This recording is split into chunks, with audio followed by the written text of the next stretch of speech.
Chapter 301. After the sneak attack succeeded, Hyojin immediately retreated to the side and silently watched Shino. Drip, drip, as Hyojin suddenly pulled out the long sword in his hand from Shino's chest, a puff of blood turned into a blood mist under the pressure, splashing out and dripping to the ground. Shino's face twisted. He covered the wound with one hand and pointed at Hyojin with the other. "How dare you!" He didn't expect Hyojin to suddenly attack while he was talking, and he was a little confused. Hyojin waved his hand and shook off the blood hanging on the long sword. He didn't say a word and still stared at Shino silently. Because he was a researcher himself, Hyojin was very clear about the weakness of researchers. Although researchers could create many impossible things and obtain unimaginable and terrifying powers, they were limited by their shallow combat experience and mediocre combat talent. They were often unable to control the powerful abilities that they had just obtained. Perhaps they had 100 points of potential, but they could only unleash 40 to 50 points of combat power. For example, after completing the Kekkei Genkai ritual, Hiriko's strength soared, but even so, he couldn't take down Hyojin and Orochimaru, who couldn't fully use their strength. The same was true for Hyojin. When he first became the Jinchuriki of the dragon bloodline, because he couldn't control the strength of his attack, it caused the chakra to be overconsumed, and his body was eroded by the natural energy. Naturally, Shino was no exception. At this moment, although his strength had greatly increased, he still lacked combat experience. After all, his previous identity was only a spy and a herbalist. Although he had a lot of knowledge, he had little experience in fighting the strong. Of course, Hyojin didn't underestimate the enemy because of this. He knew that such a wound may be fatal for ordinary ninjas, but it was not necessarily the case for Shino. After all, although the body activation secret technique that Hyojin mastered was obtained from Orochimaru, Orochimaru's source was Shino in front of him. What's more, Shino probably also mastered the Chimera technique and some of the abilities of the demon, Morio. It was undoubtedly unrealistic to want to kill him with a light sword. Hiss hiss hiss, as expected, although Shino kept vomiting blood, the muscles around his chest wound were wriggling. In just a moment, the bloody wound recovered in a steam-like mist. Hyojin's face darkened, and without a word of nonsense, he turned around and ran. "You want to escape?" Shino's eyes were bloodshot, and his expression was filled with anger. Although the sword wound just now did not cause any substantial damage to his body, it had severely humiliated him, causing him, who was immersed in endless power, to become angry out of humiliation. Boom, boom, boom. In his rage, Shino completely ignored the houses and walls. Like a war chariot, he charged forward and destroyed the houses along the way while chasing after Hyojin, causing a series of roars and smoke to fill the sky. Hyojin looked back at Shino, and at the same time, he was speechless at the strength of Shino's body and thought to himself, "It seems that this guy's mind is also affected by the demon Morio!" In the beginning, Hyojin did not choose to use the demon Morio as the source of chakra for the artificial tailed beast because of this. The evil of the demon Morio was huge and pure, because it was the product of the witch removing its own evil side. Therefore, if one wanted to completely suppress this pure evil, it could not be achieved by technical means alone. One must have a strong will to defend oneself. Hyojin knew that he was just an ordinary person, and he could not resist the constant erosion of Morio, so he did not have the idea of attacking Morio. Seeing that Shino seemed to have lost his mind at the moment, he was extremely glad that he had made the right choice. In addition to rejoicing, Hyojin was quite puzzled. The movement on his side was so big, why there was no response from the village? Although there were many ninjas along the way who noticed this side, without exception, all of them were Chunin and Genin, and they could not stop the violent Shino at all. What happened in the village? Looking at the villagers who were evacuated around, Hyojin's face became more and more gloomy. as an umbu directly under Naruto, he is very clear about the state of emergency in the village. Only when the war is approaching the village, or the situation on the night of the Nine Tails Rebellion, Naruto is likely to issue a state of emergency. Hyojin's thoughts turned quickly, and soon ruled out the possibility of other ninja villages invading Mai. Because even if other ninja villages launched a raid on the Land of Fire, it would take at least a week or two to break into the village. There is no need for the 3 generations to evacuate the villagers in the middle of the night. Such a hurry to evacuate the villagers undoubtedly means that the war is imminent. Then, who is the enemy? After thinking about it, Hyojin felt that the only possibility was that Uchiha had rebelled. Considering Shino's swaggering appearance in the village, Hyojin suspected that whether Uchiha really rebelled or was wrongly accused, the Akatsuki must have had a hand in tonight's matter. Thinking of this, Hyojin suddenly turned his head to look at Shino, and the black eyes in his eye sockets instantly turned scarlet. Outside the village, after Kakashi finished asking, he did not get a response for a long time, so he asked curiously, "Kuroto, what's wrong?" The Hyojin, who followed Kakashi and Jishue, was just a shadow clone of Jishue. He did not roll his eyes at all, so naturally, he could not answer Kakashi's question. He said hesitantly, maybe it's a trap. Maybe. Kakashi was confused. Shursui quickly said, "Captain, let me give it a try." Kakashi looked at Hyojin suspiciously, and then immediately said to Jishue, "Okay, then be careful." Jishue's figure flashed, and gently landed on the grass 4 or 5 meters away from the tied-up Naruto. Seeing this, Naruto twisted his body and shouted, but his mouth was also tied up, so Jishue could not understand what he was shouting. After using the Manjikyu Sharingan to observe the surroundings, and after confirming that there were no traps around Naruto, Jishue walked to Naruto's side and cut the rope that tied up Naruto with her kunai. Hiss! At this moment, the sound of detonation suddenly sounded on Naruto's body.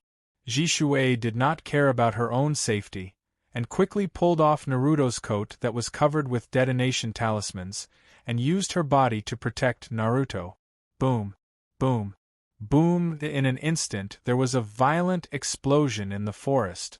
Kakashi was shocked, and the 3 tomo in his left Sharingan spun, trying to find the enemy lying in ambush around. And in this chaos, a twisted whirlpool appeared out of thin air behind Hyojin, and then a figure came out of the whirlpool, put one hand on Hyojin's shoulder, and chuckled, "Byakugan in the way, solved." Chapter 302.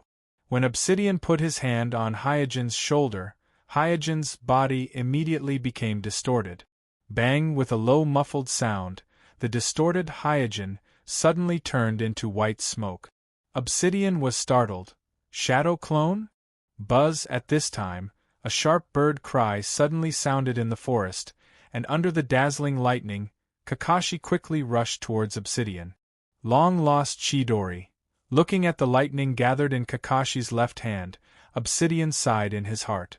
Kakashi's speed is extremely fast, and in just a moment, he rushed in front of Obsidian, but Obsidian didn't dodge, making his heart beat uneasily. Swish! Kakashi's pupils shrank. The attack that should have been in the bag actually missed.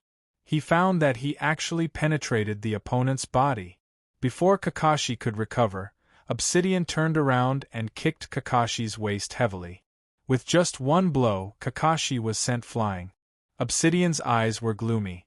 "Useless guy, just like before, you can't stop anything.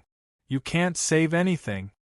Not far away, Jishue, whose back was injured by the detonation talisman, looked at Obsidian with a look of fear. He also saw the strange scene when Kakashi penetrated Obsidian's body just now. Even with the Manjikyu Sharingan, he couldn't figure out what was going on. Knowing that he may have encountered the most powerful and strange enemy in history, Jishue didn't dare to be careless, so he said to Naruto, who was a little confused, "I will deal with him, you run in the direction of the village." Jishue knew that the village's reinforcements must be on the way, as long as Naruto ran in the direction of the village, he would soon meet a large group of reinforcements. Naruto didn't know that Jishui was the Umbu who secretly protected him, but he saw the scene of Jishui sacrificing himself to save him, so he nodded and ran. But this silly boy didn't know how to distinguish the direction. Although he ran very fast, he didn't run in the right direction. Jishui looked depressed, but it was too late to stop Naruto, so he stared at Obsidian and asked, "Who are you? Why did you attack Naruto? Who is the mastermind behind this?" Obsidian didn't answer, just glanced at Naruto, who was running away. This time, Obsidian's goal wasn't Naruto at all, so letting Naruto escape was also part of his plan, so he didn't have the slightest intention to chase after Naruto. Just then, a noise came from a distance. It seems that a large number of ninjas are coming here. Obsidian chuckled, and immediately his body began to distort, and disappeared in front of Jishui. Facing Jishui, Obsidian has an instinctive fear, especially Jishui's Manjikyu Sharingan, so he tried to avoid a head-on confrontation with Jishui. This trick again. Jishui frowned and thought, is this a genjutsu? Or a space-time ninjutsu? Swish, swish, swish. At this time, a figure landed in the forest, led by Danzo. Danzo looked around, then locked his eyes on Jishui and asked, "Where is the attacker? Where is Naruto?" Jishui pointed to the direction where Naruto escaped. "The attacker just escaped. Naruto ran that way. I'm going to bring him back." "Stop." Danzo stopped Jishui, who was about to chase Naruto, and his eyes flashed as if he was planning something. Jishui asked, "Danzo-sama, what's wrong?" At this time, Kakashi also stood up with his hands on his waist. Unlike Jishui, who was worried about Naruto, Kakashi noticed the strange look on Danzo's face. At this time, the Shadow Guard captain who had already met with Danzo quietly came to Kakashi's side and whispered, "Someone assassinated Naruto-sama, and the suspect is likely to be Uchiha Jishui of your class 11. Kakashi was stunned and immediately shouted, "That's impossible!" Kakashi's loud denial seemed to have made Danzo make up his mind. Without warning, he used the body flicker technique and appeared in front of Jishui, who had just let down his guard, and stabbed Jishui with his kunai. Jishui did not expect that Danzo would attack him at this critical moment, which was related to the safety of the Nine Tails Jinchuriki. Coupled with the injury on his back, he was completely unprepared and had no time to avoid Danzo's attack, so he could only hurriedly use the genjutsu on Danzo. In an instant, Danzo controlled his body, as if he had lost consciousness. With Jishui's pupil power and his attainments in genjutsu, even if it was just a hasty genjutsu, he could instantly subdue Danzo. Just when Jishui wanted to figure out why Danzo attacked him, Danzo suddenly disappeared in front of him, and disappeared in a very strange way. There was no smoke when the shadow clone dissipated, nor was there a substitute when the substitute technique was used. It was as if he was erased by some kind of power. Jishui's expression froze. Suddenly, without any warning, Danzo appeared behind Jishui, and the kunai in his hand stabbed Jishui's back. Jishui reluctantly turned his head and asked, "Why?" Danzo coldly said, "Humph, you assassinated Naruto, betrayed the village, and you ask me why?" After that, Danzo didn't wait for Jishui to explain, and reached out to grab the Manjikyu Sharingan in Jishui's eye socket that contained the Kotenjin eye technique. But just when Danzo's fingers were about to touch Jishui's Manjikyu Sharingan, a figure flew to Danzo, and another figure picked up the injured Jishui. The two cooperated with each other, and in the blink of an eye, they rushed out of the crowd with Jishui. "Kakashi! Metke!" After seeing the two figures who rescued Jishui, Danzo gritted his teeth. This time, he missed the opportunity to obtain the Manjikyu Sharingan, which was so close to him, causing him to be extremely annoyed. Without thinking, he ordered the root ninjas around him. Umbu Team 11 assassinated the Hokage and fled to escape punishment in the name of the consulting elder, I declare them to be traitorous ninjas, immediately hunt them down. Without the slightest hesitation, the root ninjas chased after Kakashi and the others without hesitation. While the 3 generations Naruto's Shadow Guard captain stepped forward and said, Danzo-sama, Uchiha Jishue is only a suspect, but the crime has not been determined, your arrangement will not. Danzo interrupted the Shadow Guard captain's words and said sternly, I will personally explain to Naruto. Now Uchiha Jishue is a dangerous person and must be eradicated immediately. Then, Danzo no longer paid attention to the Shadow Guard captain. His figure flashed, and he used the body flicker technique to chase in the direction where Kakashi and the others fled. Seeing Danzo leave with a murderous look, the Shadow Guard captain looked at each other.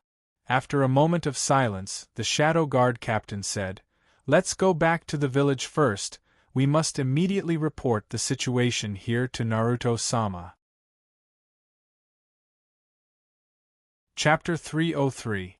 At the other end of the forest, 2 figures, one in front and one behind, were chasing each other in the starry night.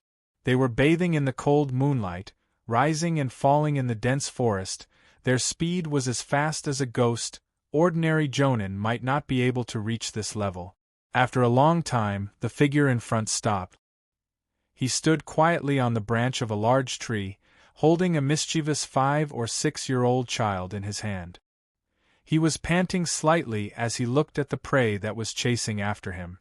There is no doubt that this person is Orochimaru, who kidnapped Uchiha Sasuke from the Uchiha clan. In just a few short breaths, the second figure also fell. He stood on the crown of a big tree, staring at Orochimaru, who was holding Sasuke hostage. The one who chased after him all the way was naturally Itachi Uchiha. The crown of the tree where Itachi was standing was much higher than the branch where Orochimaru was standing, coupled with Itachi's back against the bright white moon. This caused Itachi's figure to overlap with the shadow of the moon. From Orochimaru's point of view, Itachi seemed to be standing in the bright moon, giving people a feeling of nobility and inviolability. Orochimaru frowned subconsciously. This feeling made Orochimaru very uncomfortable, but at the moment he has the advantage. This perfect body in front of him will soon be his, so he suppressed this unhappiness and said with a smile, It is undeniable that you are really courageous. You dare to chase after me alone. Do you think you can defeat me? Itachi pulled out a kunai and placed it in front of him. I want to try. Orochimaru grabbed Sasuke's neck. His long nails pierced into the flesh, then he licked his lips and said with a smile, My conditions are very simple. As long as you are willing to hand over the Uchiha flames, I can even let both of you go. Humph, isn't it just coveting the Manjikyu Sharingan of Yanami-senpai? Itachi snorted disdainfully in his heart. Itachi had the same arrogance as the other Uchiha, but his arrogance was hidden even deeper. He helped the village to destroy the entire Uchiha clan that attempted to rebel. Although this was an action that he had no other choice, he had inadvertently placed himself in the position of an arbiter. He used his own values as the yardstick and made a judgment on the clansmen who disagreed with him. This was undoubtedly a kind of arrogance that stood out from the rest. Orochimaru's snake-like vertical pupils suddenly contracted.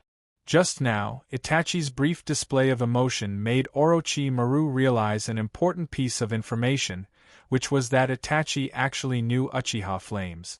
In other words, there really was a genius girl called Uchiha Yen in the Uchiha clan. Therefore, Orochimaru emphasized, Take the Uchiha flames in exchange. Otherwise, your beloved brother will become a pile of rotten meat in the belly of a snake. After saying that, Orochimaru's hand that was strangling Sasuke slowly tightened. Soon, Sasuke struggled in pain because of the difficulty of breathing. He struggled to hit Orochimaru's hand that was strangling his neck, but there was no effect at all. Looking at Sasuke's face was red, his feet were kicking, and he was getting weaker and weaker. Itachi felt as if he was the one being strangled. His heart was thumping in his chest, and his whole person was immersed in an indescribable feeling. For Itachi, family and friends were his reverse scale that he could not touch. And his younger brother Sasuke was under his reverse scale, the sensitive vital part that was protected. Not only could he not be touched, but he could not even let others see him. If Hyojin was here, he would definitely ridicule Orochimaru for seeking death. Orochimaru obviously also noticed this abnormality, but before he could react, Itachi flashed in front of him with a body flicker technique. Orochimaru's expression froze, and he was about to retreat. Orochimaru had already tested Itachi's speed limit, so he was sure that Itachi was definitely not this fast. The only explanation was that his perception was affected by the genjutsu. Swish, after all, Orochimaru was one of the Sannin. Although he was affected by Itachi's genjutsu, he still reacted in time and used the body flicker technique to retreat to another big tree. Your pupil power is so strong? At this time, Orochimaru put away his previous calm, and his face became serious. Not long ago, he was subdued by Hiriko's genjutsu, so he knew that as long as the pupil power of the Sharingan was strong enough, even if it was only the Sharingan of the three Magatama, it would still be difficult for him to resist. He was not a mediocre person, and now he has realized that the undead reincarnation secret technique will cause his soul to become chaotic, which will lead to a decline in his resistance to genjutsu. And this is also the reason why he tried so hard to get a body with the blood of Uchiha. If he also has the Sharingan, then his resistance to genjutsu will increase a lot. In that case, this weakness was no longer a big deal. At this time, Itachi did not look at him, but said to a big tree behind him, "Sasuke, quickly run, I will hold him off." A child's voice came from behind the big tree in the distance. Orochimaru frowned and looked at Sasuke in his hand. Ga, however, as soon as his gaze swept over, Sasuke in his hand turned into countless crows and flew away. Substitution technique?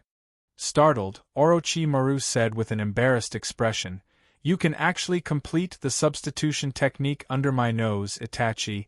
I am even more interested in you now." On Sasuke's side, he was running with his head down. Because of excessive nervousness and fear just now, he did not know the direction at all in Orochimaru's hand, so he was already dizzy.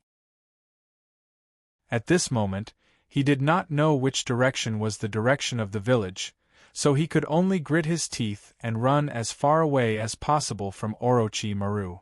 Bang! Sasuke, who was running wildly, suddenly bumped into something and fell to the ground. "Hey, so it's you, you arrogant guy." He rubbed his forehead, and just as he was trying to see what he had bumped into, a familiar voice came into his ears, so he said, "It's you. Why are you here?" The one who bumped into Sasuke was naturally Naruto, who had just been rescued by Jishue. He held the back of his head with both hands and said indifferently, "I don't know what happened, but I was brought here. By the way, why are you crying? Did someone bully you?" Sasuke was shocked and turned around as if he had been electrocuted. While wiping his crying face, he stubbornly said, "Nonsense. I didn't cry at all. It's just that the sky is too dark. You saw wrongly." Naruto went around to Sasuke, squatted down, and carefully stared at Sasuke's face. "You're obviously crying." Sasuke's face turned red. "No. Don't tell anyone."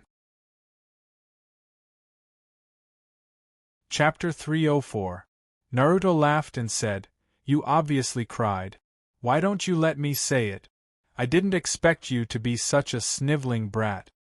Sasuke quickly said, "As long as you promise not to say it, I can promise you anything. This is the friendship of the noble Uchiha clan. You have to think about it carefully." "Promise me anything?" Naruto widened his eyes and stared at Sasuke. Sasuke took a small step back and said, The conditions you put forward can't be too much." Naruto fell into deep thought after hearing this. Seeing that Naruto was thinking so seriously, Sasuke felt a little uneasy. He was afraid that Naruto would put forward some conditions that he couldn't promise. Suddenly, Naruto seemed to think of something and said loudly, "I got it." "What?" Naruto pointed to Sasuke and said, "My condition is that you have to be friends with me." Sasuke was stunned for a moment and immediately breathed a sigh of relief. "What kind of condition is this?" Naruto shouted. "Hey, aren't you a disciple of a famous family? You have to keep your word. You can't go back on your promise." Sasuke waved his hand and said, "Well, we are friends." After that, the two kids, who were kidnapped tonight, put their arms around each other's shoulders and walked towards the village, talking and laughing. In the village, Fuyua led a group of Uchiha elites and flew in the direction of the Naruto building. Although they were not close, the bright lights of the Naruto building in the distance and the noisy voices all made him have a bad feeling. It seems that the three generations have gathered a lot of ninjas. Just from the conversation of the ninjas in the distance, Fuyue can conclude that there are at least hundreds of ninjas gathered around the Naruto building at this moment, maybe even more. In terms of numbers alone, the Uchiha clan obviously can't compare with the entire village. Therefore, Fuyue has made up his mind to go straight to the point when he sees the three generations Naruto. If the three generations don't intend to stop, then he can only use the Manjikyu Sharingan to preempt them. It didn't take long for the Uchiha ninjas to arrive outside the Naruto building. As expected, the Umbu guarding the periphery of the Naruto building did not let the Uchiha ninjas approach the Naruto building, but stopped them from a distance.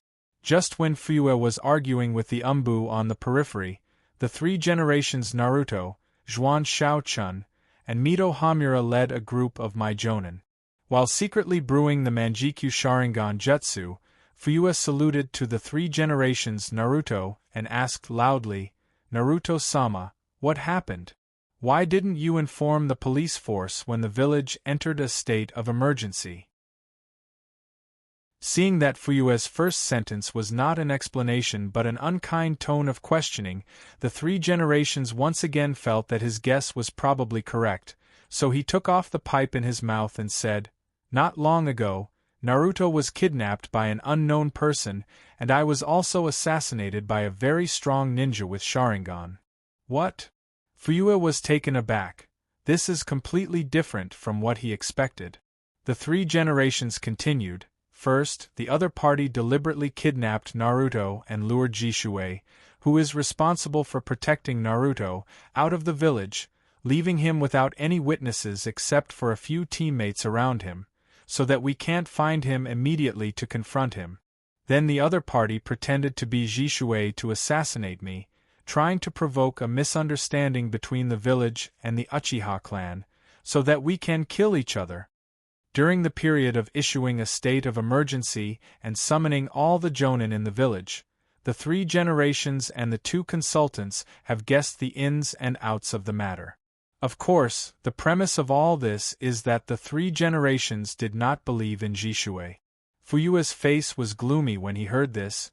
He didn't expect that so many things would happen on an ordinary night, and the intention of the person behind all of this made him shudder. If the three generations and Naruto fell into the trap, then a war will break out at this moment, and at that time, either the Uchiha clan will be completely destroyed, or the upper class of the village will be wiped out. And no matter which one it is, it will be disastrous for Uchiha and Mai. The three generations of Naruto patted Fuyue's shoulder and comforted him. "I have already sent someone to pick up Squad 11, they will definitely bring Naruto back safely." Fugaku had no choice but to nod as well.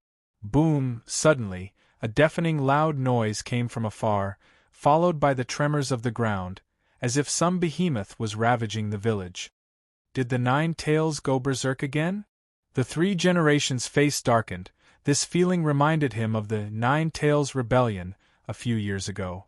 When everyone looked up, they found that the behemoth that was wreaking havoc in the village was not the familiar Nine Tails, but a purple-black dragon-shaped creature with many claws. What is that? Hey! This kind of chakra is too exaggerated.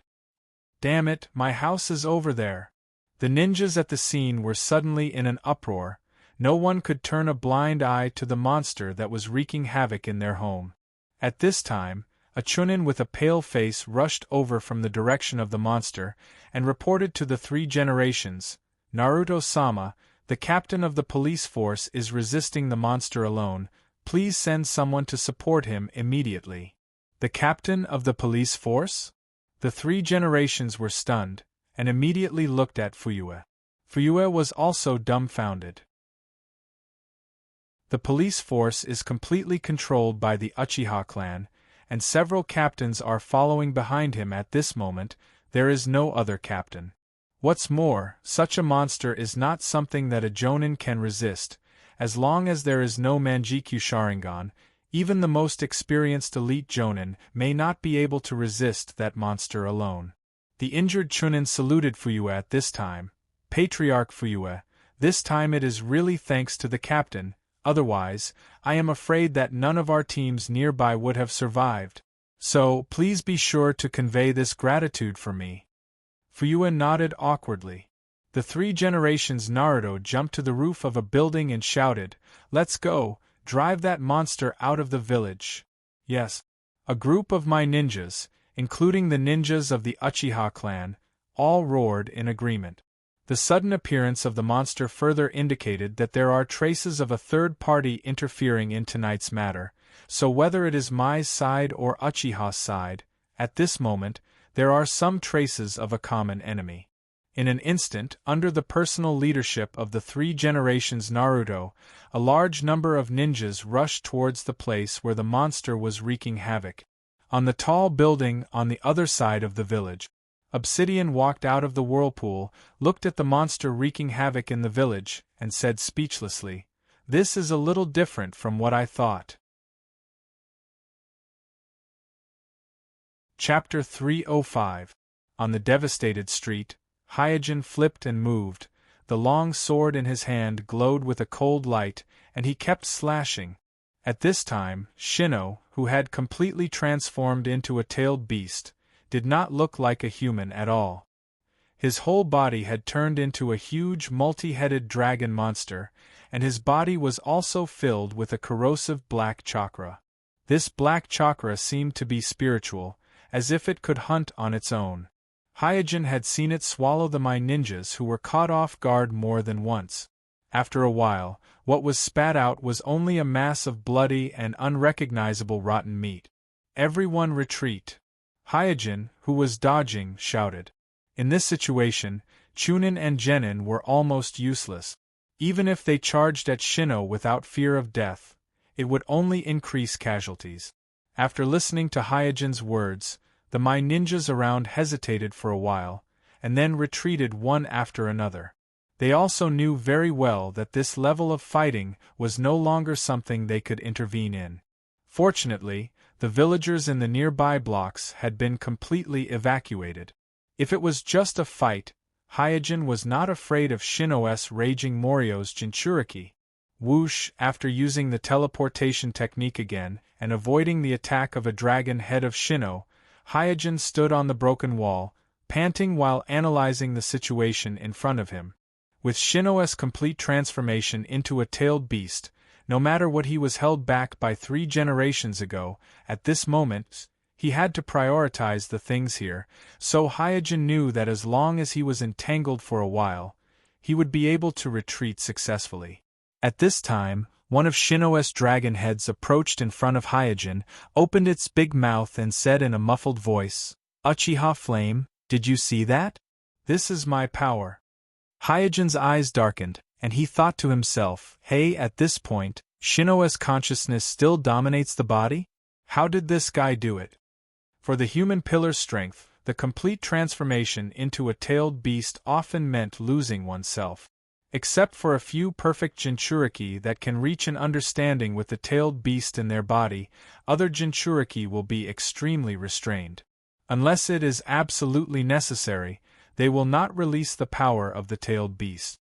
Because once they lost control, not only would their own consciousness be devoured by the tailed beast, the berserk-tailed beast would also become a monster weapon with its own consciousness, turning the entire village upside down. Oh right, there's still this move. Shino suddenly smiled again, and immediately, the black chakra on his body suddenly skyrocketed. Crash, crash. As the black chakra on Shino's body surged, the surrounding soil and bricks seemed to come alive, and they quickly assembled into terracotta soldiers one after another. Hyojin's expression turned cold, and he quickly formed a seal with his hands. Fire escape, grand fire annihilation. Who, in an instant, a flame that lit up half the sky fiercely pounced towards Shino. However, when the flame burned Shino's body, the black chakra on his body greatly offset the power of Hyojin's fire escape ninjutsu. In just a few breaths, the flame completely disappeared. Tisk! Hyojin spat lightly.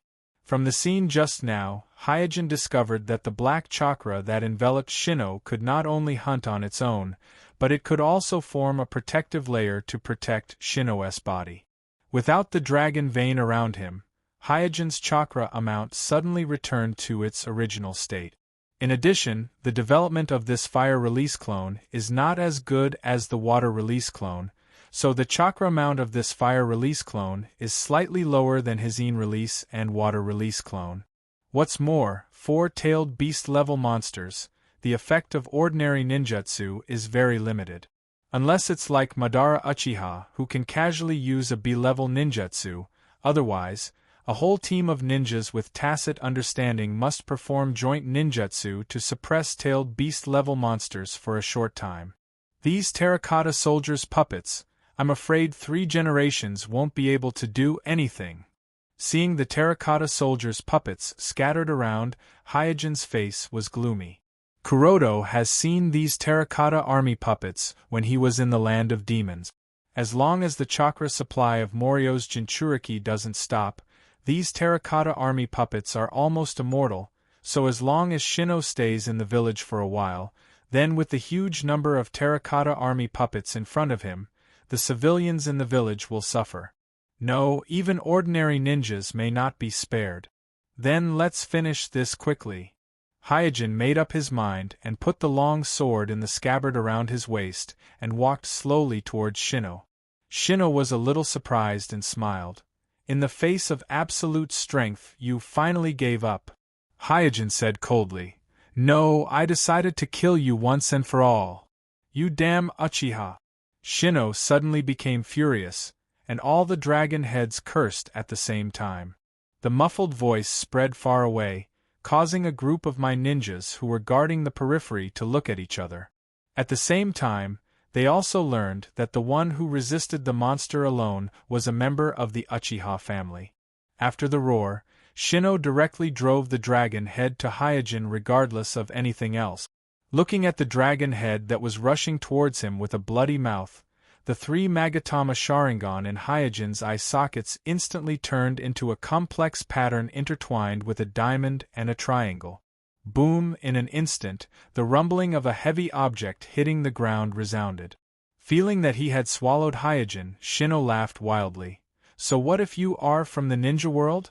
So what if you have the pupil technique Kekkei limit? You are still swallowed by me. But as soon as his voice fell, Shino suddenly noticed that something was wrong. It seemed that something was making a scene in his stomach. Unfortunately, he didn't have the Byakugan, so he couldn't see his body, so he couldn't figure out what was happening in his stomach for a while. In Shino's stomach, Hyojin's body was protected by a golden phantom with only a few ribs. There is no doubt that at the moment when he was swallowed by Shino, he seized the time and activated Susanoo, but because of chakra, he only activated the incomplete Susanoo. Looking at the flesh and blood in Shino's body, Hyojin raised the corner of his mouth. I want you to understand that not everything can be swallowed into your stomach. Immediately, he mobilized the golden flame of Susanoo and began to burn Shino's body from the inside. Although the golden flame of Hyojin's Susanoo was not as good as the black flame of Itachi's Amaterasu, which could easily subdue the perfect Jinchuriki, his golden flame also had a special ability, which was to burn chakra. Even if it was a tailed beast, If it was unprepared and let these golden flames burn in its stomach, it couldn't bear it.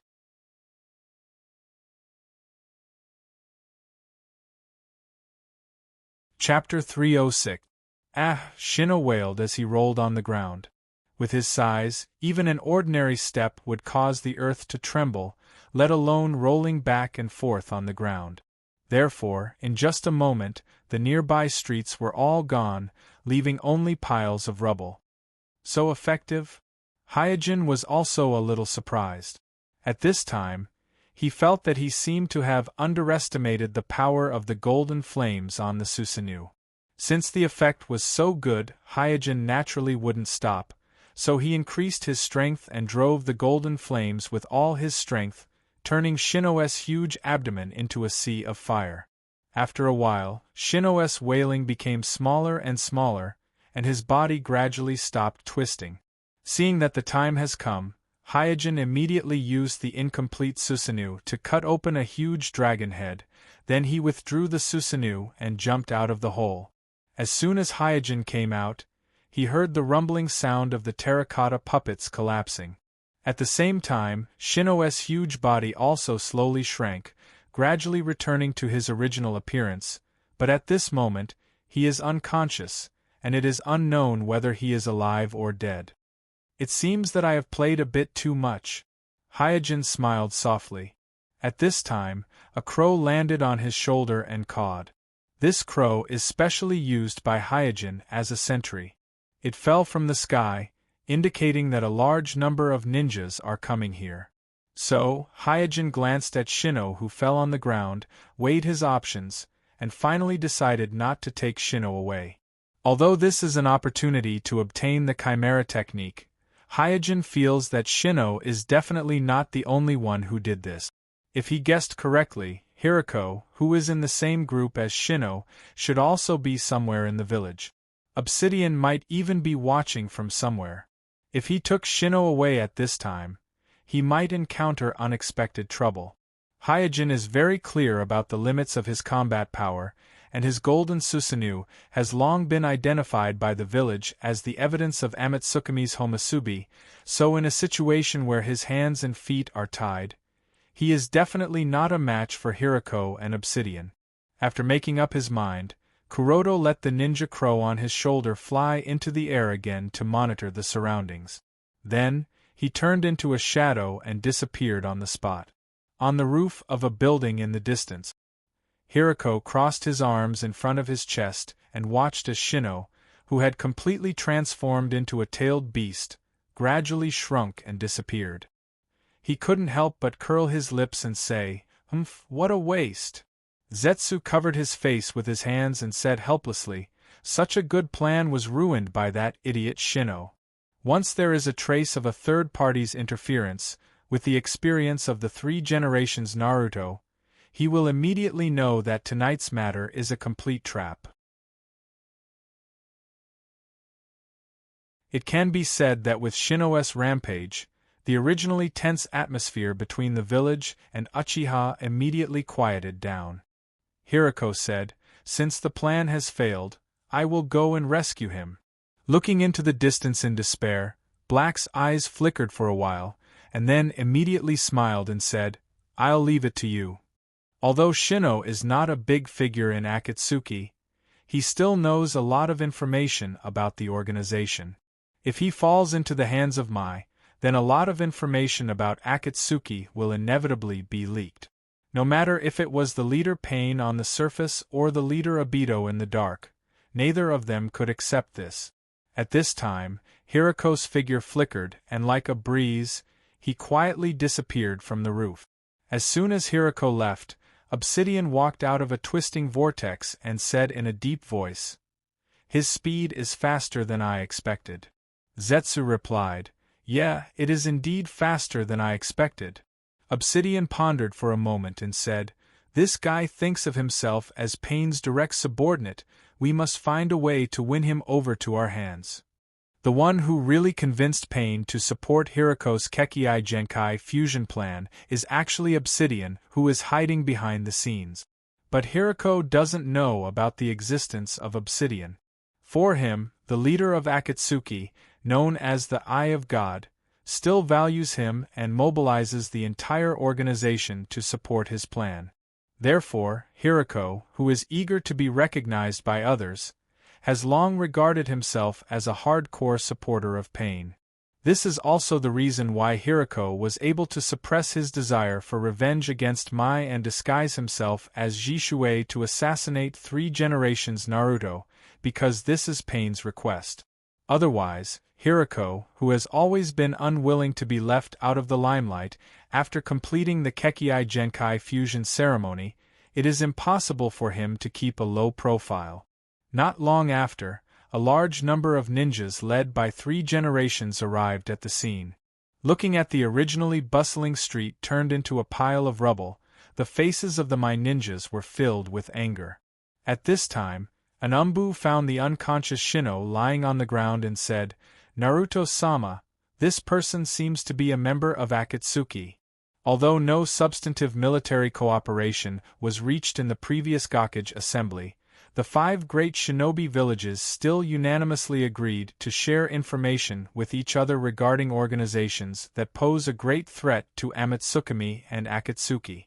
Therefore, the 5 great shinobi villages are aware of the information of some of the regular members of Akatsuki. After all, Akatsuki doesn't wear masks. As soon as he heard that Shino is a member of Akatsuki, the expression of 3 generations immediately became solemn. He walked towards Shino and looked at him for a moment before asking, "Is he Shino, the spy wanted by Kumo before?" "Yes, that's him." The Umbu nodded immediately. Then, Sandaime turned his gaze to the perceptual class monitor. Without needing 3 generations Naruto to urge, the perception class monitor quickly walked towards Shino and pointed his finger at Shino's eyebrows. After sensing for a moment, he said with a serious expression, "He is that monster just now." The brows of 3 generations wrinkled even more tightly. At this time, he has already thought of the daughter of the witch of the land of demons who came to the village a few days ago. 3 generations only learned about the attack on the land of demons after Ziyuan arrived in Mai. Originally, he was planning to immediately send an elite team to investigate what happened in the land of demons, but the 2 anonymous letters completely disrupted his plans, causing the investigation to be delayed. Is that monster just now the one that was sealed by the Miko a few years ago? Thinking of this, 3 generations suddenly understood that Shino in front of him has probably become the Jinchuriki of that Miko, but what puzzled him is, who dealt with Shino who completely transformed into a tailed beast so quickly.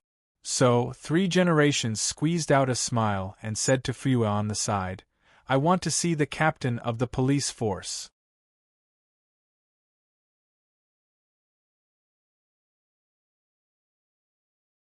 Chapter 307.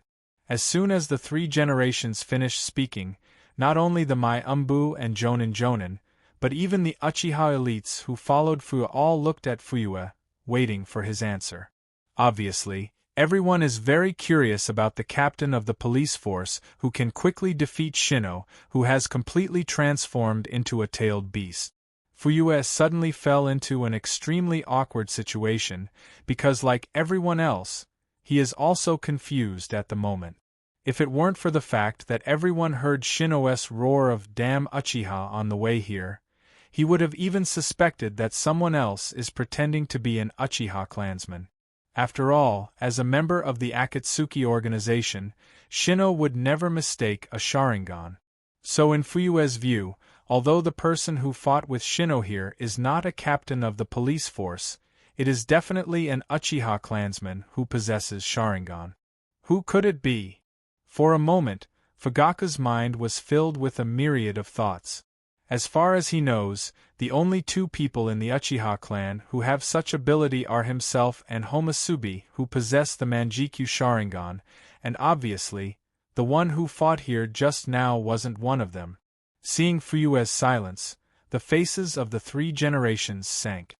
Although the Konoha police force is controlled by the Uchiha clan, Sandaime Hokage still knows all the division captains of the Konoha police force, and it is precisely because of this that he is even more curious about the identity of the person who fought with Shino just now. Are there other forces hidden within the Uchiha clan? Is there a branch of the police force that the village doesn't know about? Soon, such a thought emerged in the minds of the three generations. At the thought of this possibility, the three generations was even more eager to reveal the identity of the mysterious person who fought with Shino, so he shouted loudly, "Kaichi!" Kaichi Yamanaka stood up when he heard the voice. Three generations ordered, "Read his memories. I want to know everything in his mind." "Yes." Kaichi Yamanaka responded and leaped to Shino's side. The Yamanaka clan was the Mai clan of secret arts. They specialized in the secret arts of the mind and soul. In terms of interrogating information and reading memories, they had superb skills that were beyond the reach of others. But just as Kaichi Yamanaka squatted down and was about to read Shino's memories, many feathers suddenly fell from the sky. Why are there so many feathers? Look, the ends of these feathers are burning. The moment the Mai ninjas discovered the feather, they realized that something was wrong, and without the need for others to remind them, they launched emergency countermeasures. Boom, boom, boom. These burning feathers, like the detonation talismans, produced a series of explosive sounds. Amidst the violent explosion, it was as if the entire earth was shaking. Thick smoke billowed up from the ruins and quickly spread in all directions. While at this time, a huge shadow passed through the smoke and dust above the ruins. This huge shadow that swept through the smoke and dust was Hiriko's fusion with several psychic beasts, using the Chimera technique as the foundation. Not only could it fly, but each of its feathers was comparable to a powerful detonation talisman. While fusing with the psychic beasts, Hiriko crossed his arms over his chest with a faint smile on the corner of his mouth.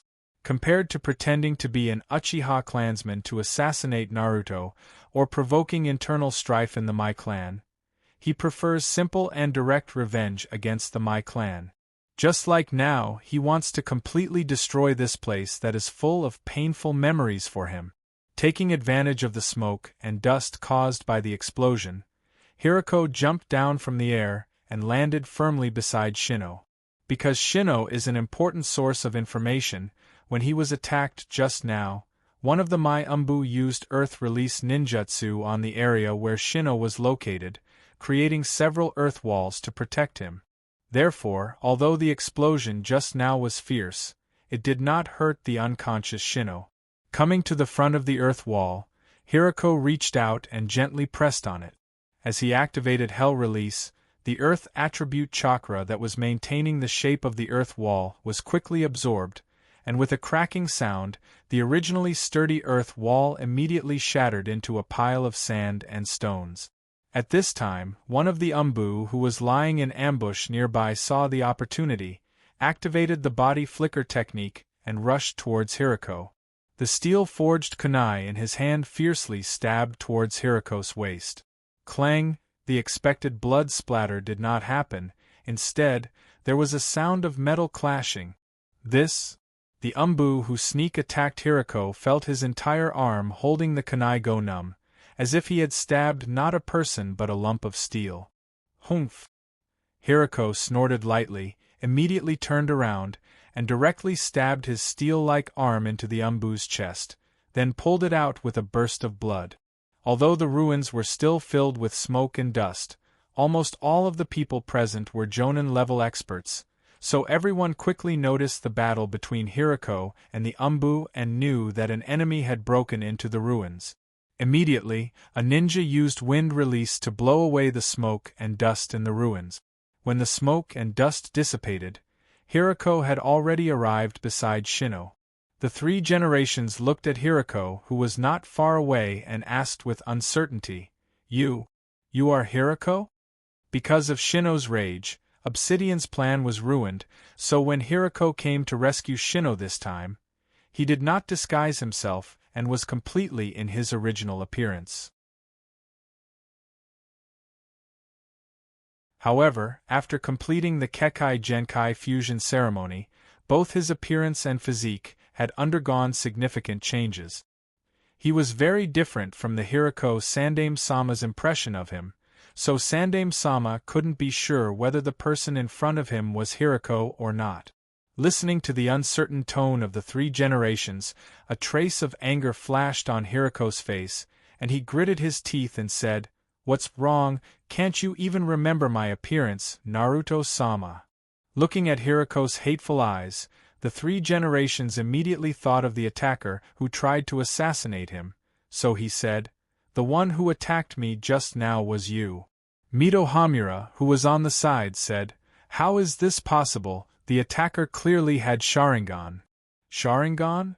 After smiling, Hirako activated the Sharingan and said, "This pair of Sharingan was taken from a guy named Uchiha-ki, and it's quite good to use." As Hirako activated the Sharingan, all the Uchiha clansmen present were furious, and the Patriarch Fuya even said with killing intent, "Atone for your crimes." After saying that, Fugaku took the initiative to pounce over. Hirako lifted the unconscious Shino into the air, and threw him on the back of the fusion spirit beast. Then, he grinned and faced Fuya excitedly. Clang, clang, clang. In an instant, the two figures were entangled in the ruins like two ghosts. Only the sparks generated from the collision from time to time allowed people to determine their exact location.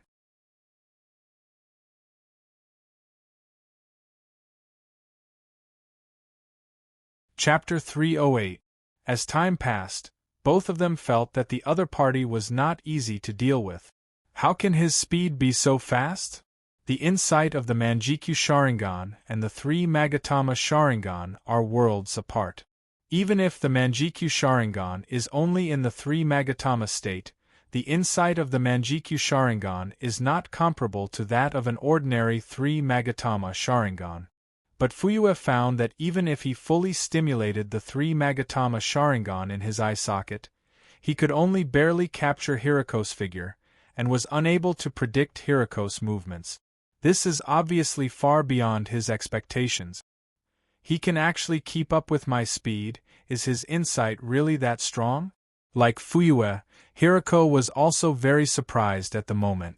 In the intelligence of the Akatsuki organization, the Uchiha Patriarch didn't have anything special about him.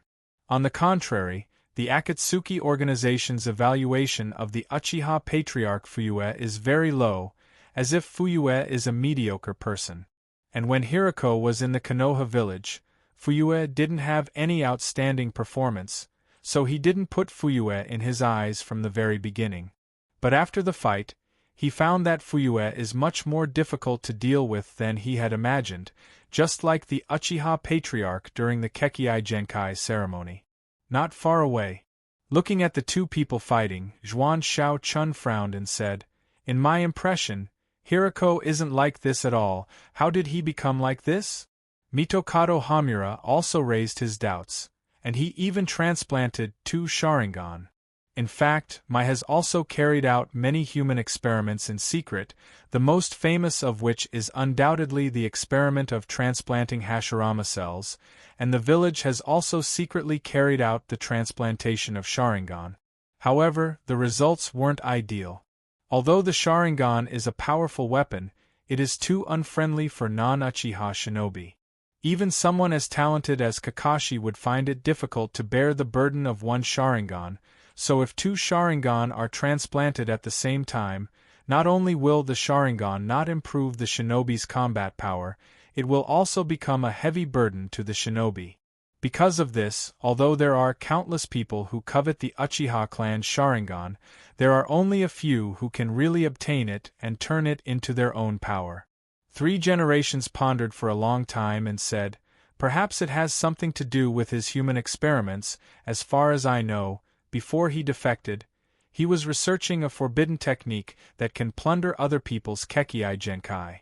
Zhuan Shao-chun and Mitokado Hamura looked at each other. Obviously, judging from Hiroko's current performance, the forbidden jutsu that he researched before his defection has obviously succeeded, and this undoubtedly means that a bloody storm is coming for the shinobi world. After a pause, 3 generations continued. Combined with the Sharingan, I'm afraid he has 3 Kekii Genkai. After a short pause, 3 generations continued. Coupled with the Sharingan, I'm afraid he has 3 Kekii Genkai. At this moment, the situation in the field changed. Hiroko didn't dodge and directly took Fuyue's kunai head-on, clapped his hands and shouted, "Mist release! Mist Ghost Dragon!" In an instant, large black cumulonimbus clouds rose from the sky. Thick bolts of lightning lit up the dark night sky, causing it to flicker between bright and dark. Fugaku knew something was wrong and immediately retreated far away. He can now conclude that he won't be able to take down Hiroko without using the Manjikyu Sharingan. At the same time, Kuroto also faintly felt that Hiroko's attack and defense movements, the rhythm of the battle, and even the use of the Sharingan are full of inexplicable strangeness. It gives the feeling that he doesn't have much high-end combat experience. If not for this, Fuyue, who can't use the Manjikyu Sharingan, may not have been able to hold on for so long. It seems that he still has Steel Release Kekii Genkai and Mist Release Kekii Genkai. After shaking his head, 3 generations said, "Hiroko now has 5 Kekii Genkai. I'm afraid Fuyue is not his opponent, let's attack together." Zhuan Shao-chun and Mito Hamura nodded at the same time.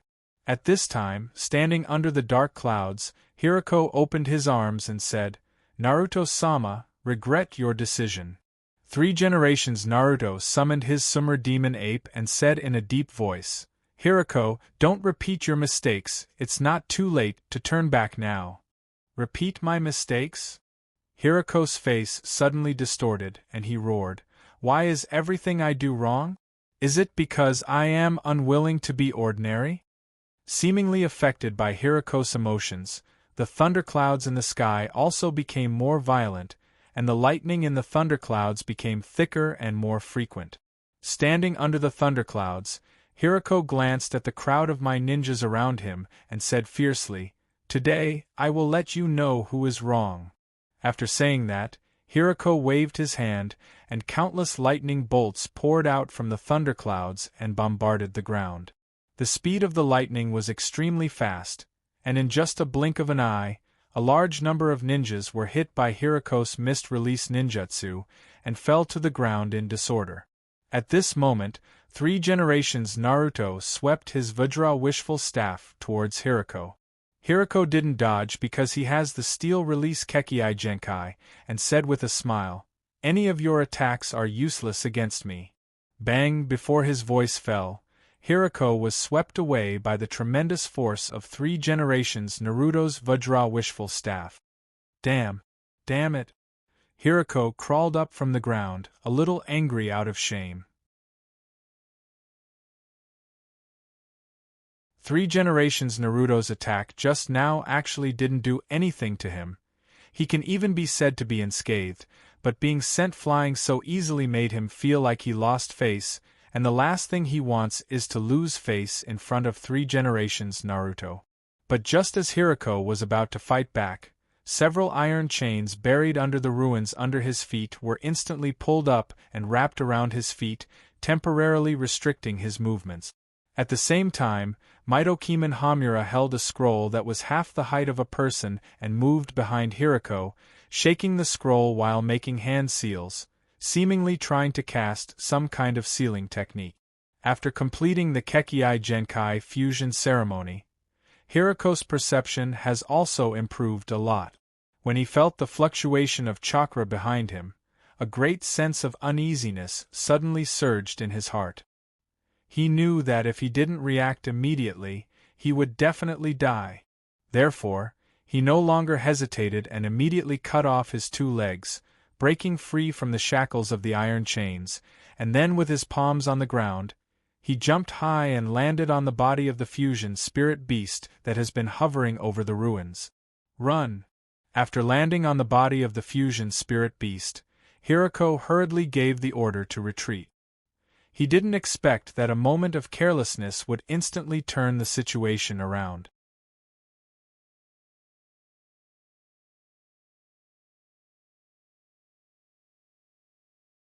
Chapter 309. Outside the Mai village, Guy was carrying the unconscious Jishui on his back and following behind Kakashi. Behind them was a large number of root ninjas led by Danzo. How did things become like this? Guy was confused. I don't know either. Kakashi's face was gloomy. Although he didn't know the whole story, he was keenly aware that his team, 11, might have fallen into some kind of conspiracy. Where is Kuroto? Where is he? Guy asked. Hearing this, Kakashi's face became even more gloomy. He already knew that the Hyojin in Team 11 today was just a shadow clone, and judging from Jishui's expression when the shadow clone was attacked, it seemed that Jishui also knew about it. But this was not the most important thing right now. The most important thing right now was whether the assassination of 3 generations Naruto was true or not, so he immediately asked Guy, "Is it true that Naruto-sama was assassinated?" Guy immediately shook his head. "No, when I went to report, I saw Naruto-sama with my own eyes." There is no doubt that after the Shadow Squad caught up with Danzo, they only told Danzo about the assassination of 3 generations, so even Guy, who was with them, didn't know about the assassination of 3 generations. Kakashi glanced at the pursuers behind him again, frowned and said to Guy, "If this goes on, we will be caught by them sooner or later." "Then what should we do?" Guy asked. After pondering for a moment, Kakashi suggested, "I'll go hold them off, you take Jishui to rest house number 4 first, I'll meet you there after I get away." Because the Umbu squad was not allowed to go in and out of the hotel when they were carrying out secret missions, almost every Umbu squad had their own secret rest house outside the village. Guy was a little hesitant. "You alone." Before Guy could finish, Kakashi waved his hand and said, "It's decided. Jishui's injury can't be delayed any longer. We met at resting room 4. With that, Kakashi stopped and quickly formed a seal on the tree branch. In an instant, thousands of birds in the forest sang in unison. Looking at Kakashi's determined back, Guy no longer hesitated. He carried the injured Jishui and rushed to resting house number 4. It didn't take long for Guy to arrive at rest house number 4. The so-called resting area number 4 was actually a cave that had been simply modified. Inside the cave, Guy bandaged Jishui's wounds. The wound on Jishui's body was made up of 2 parts. One part was caused by the detonator. His entire back was almost blown up. Although this part of the injury looked scary, it was not too serious for a ninja as long as it was treated in time. The other part was caused by the kunai that Danzo had stabbed into Jishui's back. The kunai's stab was not a big deal, but the problem was that Danzo had dipped the kunai in poison, which was why Jishui was in a coma. After giving the antidote to Jishui, Guy waited anxiously in the cave for Kakashi. Fortunately, this kind of suffering did not last long. Kakashi soon arrived at resting room number 4. While panting, he said, "I used the shadow clone to lure them away." Guy also told Kakashi about Jishui's injury in detail. In the end, he emphasized, "I'm not sure if the standard antidote distributed by our Umbu will work." Kakashi hesitated for a while and immediately said, "Let's go back and find Naruto-sama." Guy said, "But what about Lord Danzo?" Kakashi said, "We are the Umbu, which is directly under Naruto-sama. Danzo has no right to give us any orders, nor does he have the right to torture us privately." This time, he suddenly attacked Jishui. "I think he is coveting." Halfway through his sentence, Kakashi stopped. No matter what, Danzo was still the village's advisory elder. Therefore, in the absence of conclusive evidence, Kakashi did not want to speculate about Danzo's intentions with the greatest malice. In the village, looking at Hirako escaping through the air with the help of his summon beast, Whether it was 3 generations or Fuyue, all of their faces were ashen. Hiriko's action at the last moment was very decisive. He cut off his legs that were bound by the chains, used his palms to support himself, and jumped on top of the summoned beast. The whole process was done without the slightest bit of sloppiness. Even the seasoned 3 generations had no way to stop him from escaping. Hiriko's strength was reflected vividly in the battle with Fuyue. In a one-on-one fight, there was almost no way to deal with Hiriko. To deal with him, at least a team with tacit understanding would be needed to set up a trap in advance, and then use a sealing technique to deal with Hiriko. Therefore, what happened just now could be said to be the best opportunity to deal with Hiriko. If they could deal with Hiriko just now, not only would they be able to remove a big hidden danger for Mai, but they would also be able to get their hands on Hiriko's bloodline limit technique, as well as the internal information of the Akatsuki organization. Once they missed this opportunity, it would be extremely difficult to capture Hiriko the next time they want to capture him. At this time, Zhuan Shao-chun walked to the side of 3 generations and said, "Hizen, this Hiriko is too dangerous. We should immediately notify the other great shinobi villages and join forces to eliminate him." Mitokado Hamura also walked over with a scroll in his hand. Among the Kekei Genkai that he plundered, there is a mist-release Kekei Genkai, which means that the last attack on the Raikage and the kidnapping of the mist-release ninja was Akatsuki, not Amatsukami. Hearing the names Akatsuki and Amatsukami, 3 generations couldn't help but feel a headache coming on. At this time, the Shadow Squad finally rushed back to the village, and reported to 3 generations about the Danzo's brazen attack on Jishui. 3 generations frowned and immediately ordered, "Go call the Danzo back, and send the Umbu to pick up Team 11. Inside the secret laboratory, Hyojin slowly lowered his hand that was covering his right eye and said, "Sure enough, Hiriko is nearby, but isn't this guy too arrogant? He didn't even try to dodge the attack of 3 generations." Hyojin, who left early, secretly monitored everything that happened in the field through the crow doppelganger flying in the air, so he saw Hiriko's dazzling appearance, as well as the scene of him falling into a disadvantageous position and almost losing his life.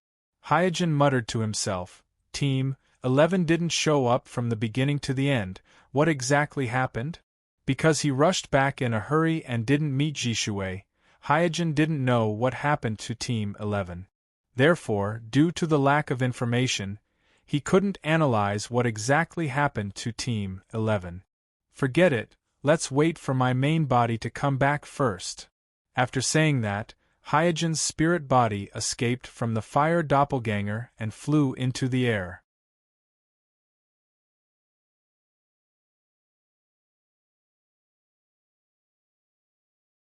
Chapter 310. Because Kuroto's soul returned to the body of the true body, he has the support of instinct, plus he doesn't need to distinguish the direction all the time, so his speed is much faster than before. Just before dawn, Kuroto's soul flew back to the land of demons and returned to his true body. Ah! Coming out of the tree hole, Hyojin stretched his waist. The seal around the tree hole is intact, which means that during the time Hyojin's soul was not here, no one or animal came close to the tree hole, so Hyojin was relieved. At this time, the big boar came over and circled around Kuroto in a flattering manner. Hyojin jumped on the back of the big wild boar, patted its head, and said with a smile, "Not bad, this time I will give you a merit." Although this wild boar hasn't been with Hyojin for a long time, it has always come in handy at critical moments. After releasing the summoning technique and sending the big wild boar away, Hyojin didn't delay and immediately entered the Tenseigan chakra mode and flew towards Mai's direction. A few days later, Hyojin returned to the village. Because he doesn't know what happened to Class 11, and whether Jishui's shadow clone was exposed, Hyojin didn't enter the village openly, but quietly sneaked back home. The courtyard door that was kicked away by Shino has been repaired, and Belle, Ziyuan, and SU are sitting around eating Chinese food. Seeing Hyojin come back, Bell quickly greeted him. Hyojin, you are finally back. Ziyuan also rushed over, looking at Hyojin expectantly. Hyojin took off the gourd artifact from his waist and handed it to Ziyuan, asking Ziyuan and SU to take it to the room upstairs. Miko-sama's soul is currently temporarily residing in the gourd artifact, and it is difficult to predict how long it can last, so Hyojin didn't delay. He wanted to let the mother and daughter see each other for the last time, so he can say all the things he wanted to say but didn't have time. After Ziyuan and SU went upstairs, Hyojin asked Bell, "What happened in the village in the past few days? Tell me in detail." Bell nodded hurriedly and recounted everything that had happened in the past few days. After the chaos that night, the village mobilized thousands of ninjas to search all the nearby areas, but they couldn't find Naruto, and just when the 3 generations thought that Naruto was missing, everyone found that Naruto had returned home and was lying on the bed, sleeping as if nothing had happened. Yesterday, Team 11, who had been trying to circumvent the Danzo's encirclement and return to the village, encountered the Danzo. The 2 sides fought, and Kakashi and Guy were outnumbered, and both were seriously injured. Fortunately, the advisory elder Mito Hamura arrived in time and saved Kakashi and the others from the Danzo. Because of this matter, Uchiha almost fell out with the Danzo, and even the 3 generations severely reprimanded the Danzo. Sure enough, the Danzo couldn't hold back anymore. Kuroto sighed lightly, and then his expression changed as he said, "Not good, Shursui was attacked, then wouldn't he be exposed for covering for me?" Thinking of this, Hyojin asked Bell, "Did anyone ask you about my whereabouts?" Bell shook her head, "No." Hyojin then asked, "Did the village arrange anyone to look for me?" "It seems that no." Hyojin felt relieved and said, "That's good." The 3 people of Team 11 encountered the Danzo yesterday, and were rescued by the advisory elder Mito Hamura.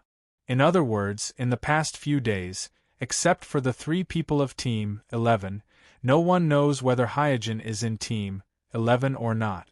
And from the current situation, it seems that the colleagues of Team 11 didn't say anything about Hyojin's absence, that is to say, as long as Hyojin makes up a reasonable excuse, he can freely go in and out of the village. Of course, Bell is only a Chunin, so the information she has is limited, so Hyojin used the ninja crow to communicate with Jishui. From Jishui, it was confirmed that Team 11 didn't give up Hyojin, but reported to the 3 generations that Hyojin was separated in the chaos. When fighting in a 4-member squad, a part of the squad will often be separated to spy for information, so in an emergency situation, it is very common for a squad to be separated. These guys.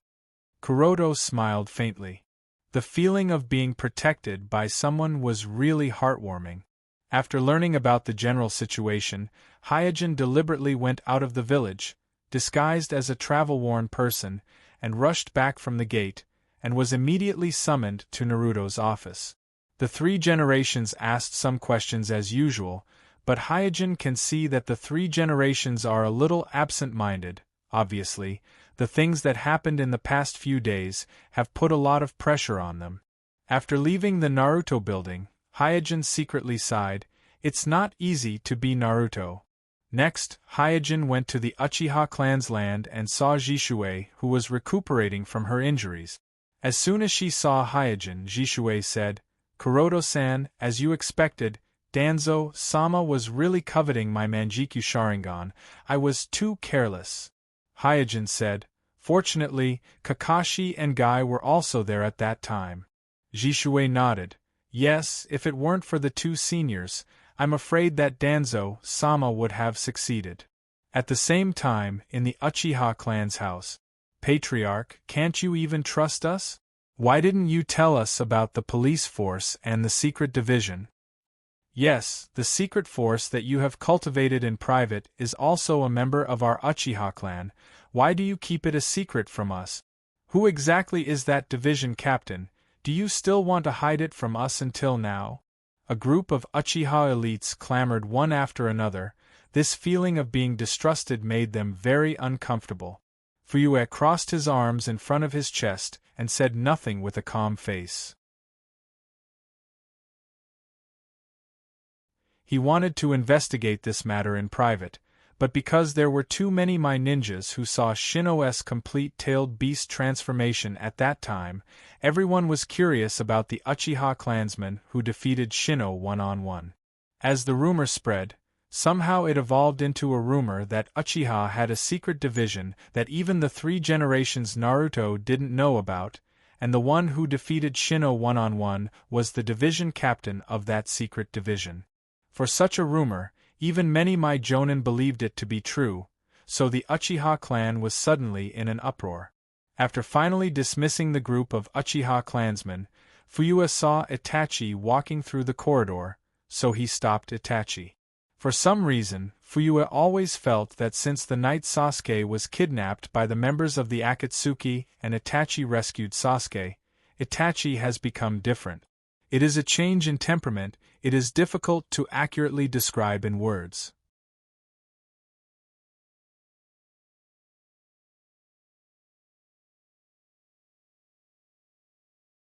Chapter 3:11. Itachi stood in the corridor and asked Fuyue, "Father, what can I do for you?" Fuyue looked at Itachi with his arms crossed and said, "Itachi, if it weren't for you, your brother Sasuke would have been killed by the Akatsuki."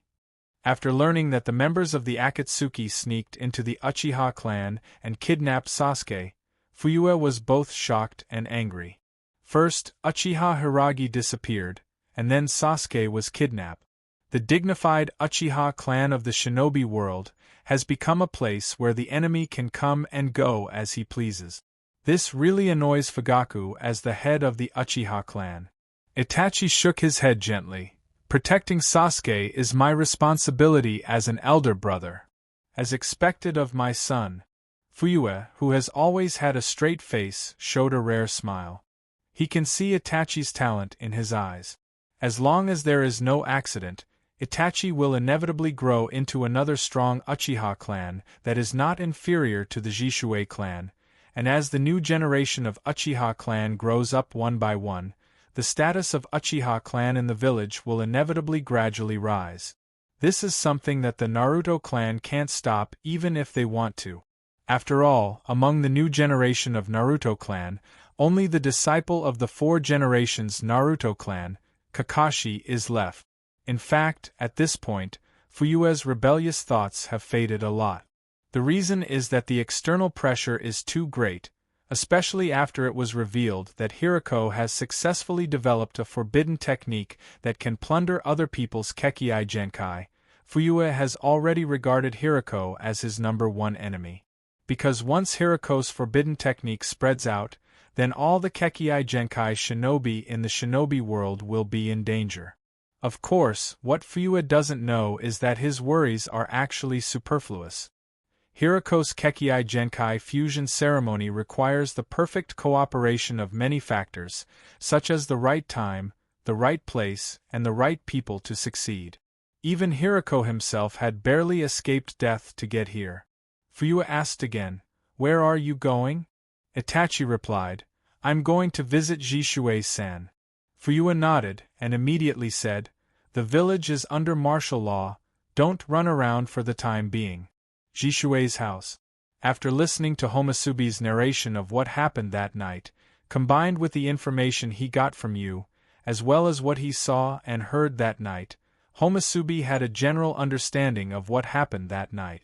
There is no doubt that Obsidian's goal was not Naruto from the beginning to the end. The reason why he kidnapped Naruto was to lure Team 11 away. To be more precise, it was to lure Jishue out of the village, and then arrange for Hirako to disguise himself as Jishue to assassinate the 3 generations Naruto and provoke civil strife in the Mai clan. If Obsidian's plot succeeds, then the Mai clan will inevitably suffer a great loss. Orochimaru's motive is also very clear, that is to obtain the Sharingan. Perhaps he learned about Hiriko's attack plan through Shino, so he decided to take advantage of the situation and attack the Uchiha clan when their defense is at its weakest. Shino's idea is probably the same as Orochimaru. He also wants to take advantage of the chaos in my clan to devour Zyuan, who possesses the power of Miko, and achieve another leap in strength. As for Danzo's motive for attacking Jishue, Hyojin doesn't even need to guess. Fortunately, this group of people all have their own ulterior motives, otherwise, my clan would have had a hard time that night. At this time, Jishue stared at Hyojin and asked, "Kuroto-san, what should we do next?" Hyojin glanced at Jishue and saw that his face was pale without any trace of blood, so he said, "Don't think too much about it now. Heal your injuries first, we can talk about other things later." Jishue hurriedly said, "Kuroto-san, my injuries are nothing." Hyojin shook his head. "When dealing with the Akatsuki, we can't underestimate the enemy, so let's heal your injuries first, and when your injuries are healed, we can discuss the next step." Jishue nodded and said, "Okay." Hyojin just came out of Jishue's house and met Itachi at the door, who came to visit Jishue. Seeing Hyojin, Itachi quickly stepped forward and saluted, "Kuroto-san." Hyojin smiled and nodded, as expected of Itachi Uchiha. Itachi rescued Sasuke from the hands of the outer members of the Akatsuki. Hyojin has already heard from Jishue that Itachi rescued Sasuke from the hands of the outer members of the Akatsuki, but what Jishue doesn't know is that the young woman who was with Shino is not an outer member of the Akatsuki, but one of the Sannin, Orochimaru. In the original story, although Itachi also had the record of killing Orochimaru, but at that time, Itachi was only 13 years old, and he also had the Manjikyu Sharingan. At this time, Itachi is only 11 years old, and he doesn't have the Manjikyu Sharingan, but he was able to rescue Sasuke from the hands of Orochimaru, which is very commendable. Itachi looked around and said in a low voice, "Kuroto-san, I have something to tell you." Hyojin said, "Come with me." It didn't take long for the two to come to a secluded grove. After looking around with the Byakugan and confirming that there is no one around, Hyojin said, "Go ahead." Itachi didn't answer and directly activated the Sharingan. In an instant, his ink-colored eyes were dyed scarlet, and 3 Magatama spun rapidly in his eyes, and finally condensed into a 3-edged shuriken. Hyojin was slightly stunned. You awakened the Manjikyu Sharingan?" Itachi quickly closed the Manjikyu Sharingan and nodded. "Well, the enemy that night was very strong, and I almost died in her hands, but at the critical moment I awakened this pair of eyes." Itachi actually didn't know that when Orochimaru kidnapped Sasuke, that is, the moment he passed by Shino, he had already awakened the Manjikyu Sharingan, which is a whole year earlier than the original story. Hyojin, who recovered from his shock, asked, "Did you kill her?" Itachi nodded. "Orochimaru was killed just like that?" This thought flashed through Hyojin's mind, and he didn't know what to say for a while. After pondering for a while, he asked, "Are you sure she's dead?" Itachi hesitated a little and explained, "I used the Manjikyu Sharingan jutsu. This jutsu is called Amaterasu, and it can burn everything. I saw with my own eyes that she was burned to ashes by the Amaterasu. If she didn't have any special means, then she must be dead." Amaterasu, Hyojin thought about it carefully again, and he felt that Orochimaru was probably not dead. After all, if Amaterasu could easily kill Orochimaru, then in the original story, Itachi didn't have to use jutsu to seal Orochimaru. Because of the Orochi Rincho substitution jutsu, and Orochimaru's extraordinary human body transformation, other than sealing jutsu, it is difficult to kill him with ordinary means.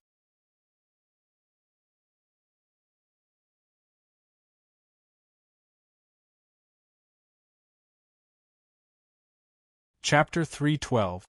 Converging his thoughts, Hyojin asked, "Who else knows that you have awakened the Manjikyu Sharingan?" Itachi replied calmly, "Only you, senpai."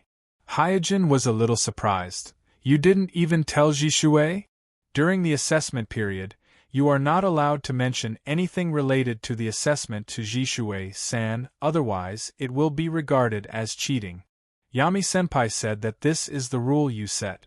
After a pause, Itachi continued, "Awakening the Manjikyu Sharingan is the threshold to participate in the assessment, so I haven't mentioned this matter to Jishui-san for the time being." Hyojin smiled slightly. "Then why didn't you tell your father? He is the patriarch of your Uchiha clan, don't you trust him?"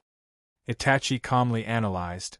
The current Uchiha clan and the village happen to form a situation of mutual dependence, and this situation can greatly ease the tension between the two, so it is not suitable for the emergence of a new Manjikyu Sharingan awakened in the clan at present. Obviously, Itachi has also noticed the subtle relationship between the Uchiha clan and the Konoha clan at the moment. Whether it is Amatsukami or Akatsuki, both have shown terrifying strength, so the internal contradictions between the Uchiha clan and the village have been covered up by the huge external contradictions, and the two sides have to unite to warm each other. If Uchiha's strength further expands at this time, it may break the balance that has been achieved with great difficulty, and let the hidden contradictions surface again. Hyojin said, "You are doing the right thing." Itachi said, "In order to defeat Shino, Yami-senpai has already exposed his identity. If I reveal the Manjikyu Sharingan, even if Naruto-sama can tolerate it, I am afraid that the clan may not be willing. After all, the estrangement between the Uchiha clan and the village is too deep. It is not something that can be made up in a year or two." Speaking of this, Itachi asked curiously, "Yami-senpai, is Yami-senpai really a family elite secretly trained by my father?" Ahem. After coughing twice, Hyojin said, "Uchiha Yen is actually an orphan outside the village. He grew up outside the village since he was young. He's not one of the family elites that your father secretly trained." Itachi nodded. "No wonder I've never heard of Senior Yen in the family." Itachi's words gave Hyojin a good idea. He smiled and said, "However, it's actually quite good to arrange such an identity for Uchiha Yen." Itachi said worriedly, "But will Naruto-sama think that Uchiha is plotting something? Your Uchiha is up to no good. Is there a need to doubt it?" With a chuckle, Hyojin continued, "It's not necessarily a bad thing to make Naruto-sama more afraid." Itachi fell into deep thought. Hyojin continued, "Well, now that you have the Manjikyu Sharingan, I hereby announce that you are officially a member of Amatsukami, codenamed Homasubi."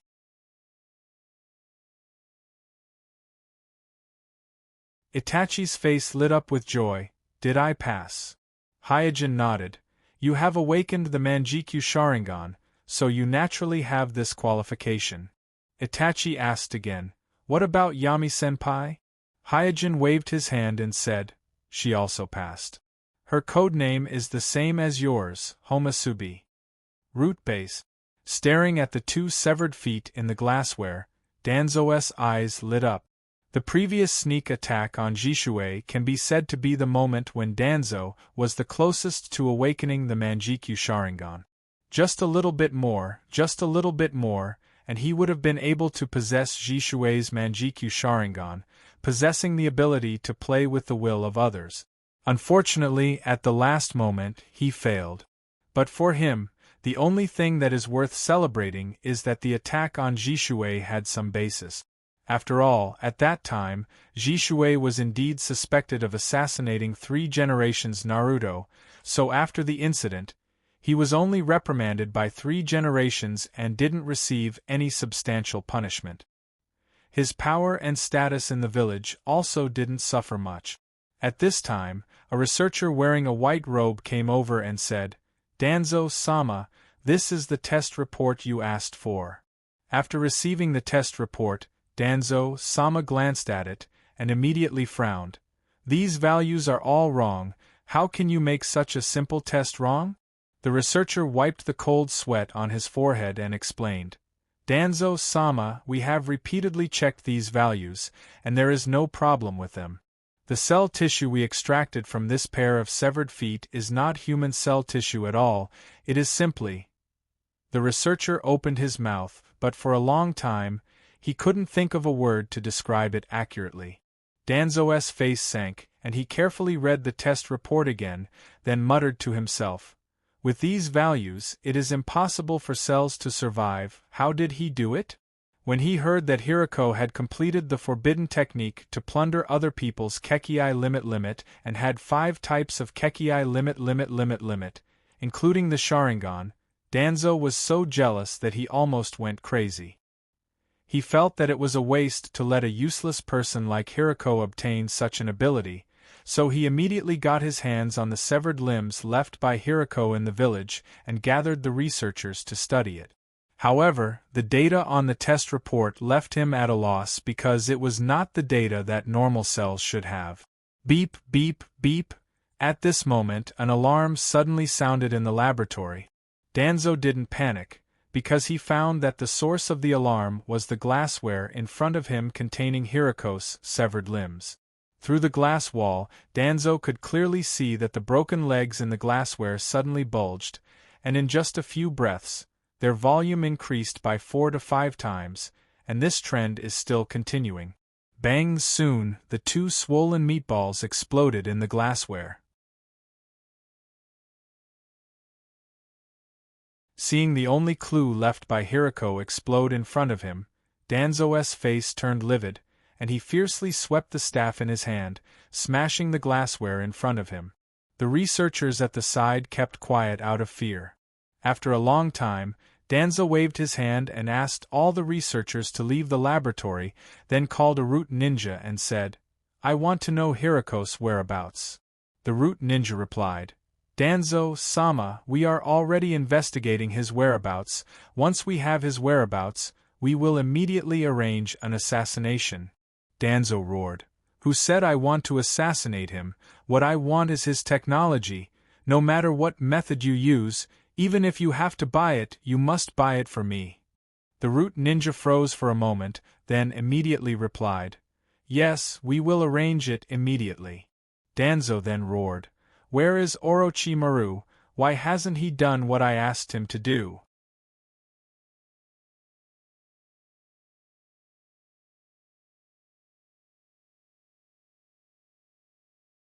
Chapter 313. After accepting Itachi into Amatsukami and instructing him not to act rashly for the time being, Hyojin and Itachi parted ways.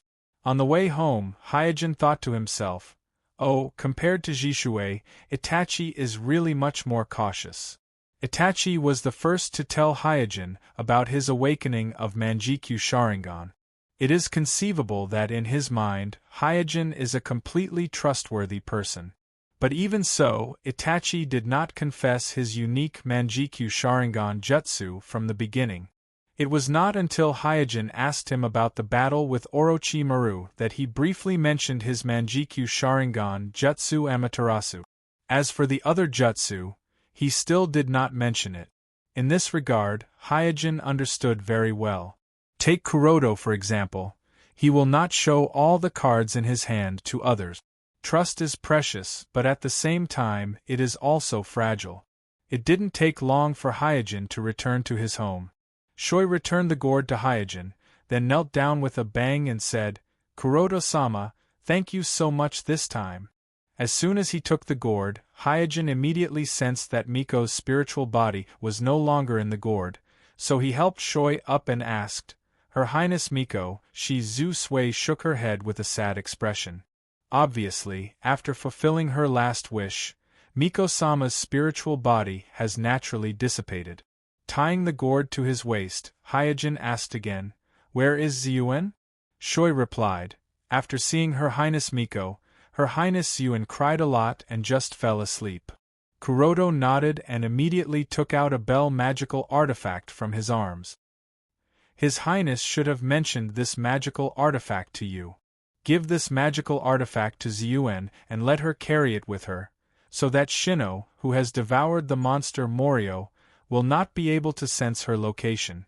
Shoi quickly took the bell and said, "Yes, sir." After pondering for a while, Hyojin asked again, "What are your plans next?"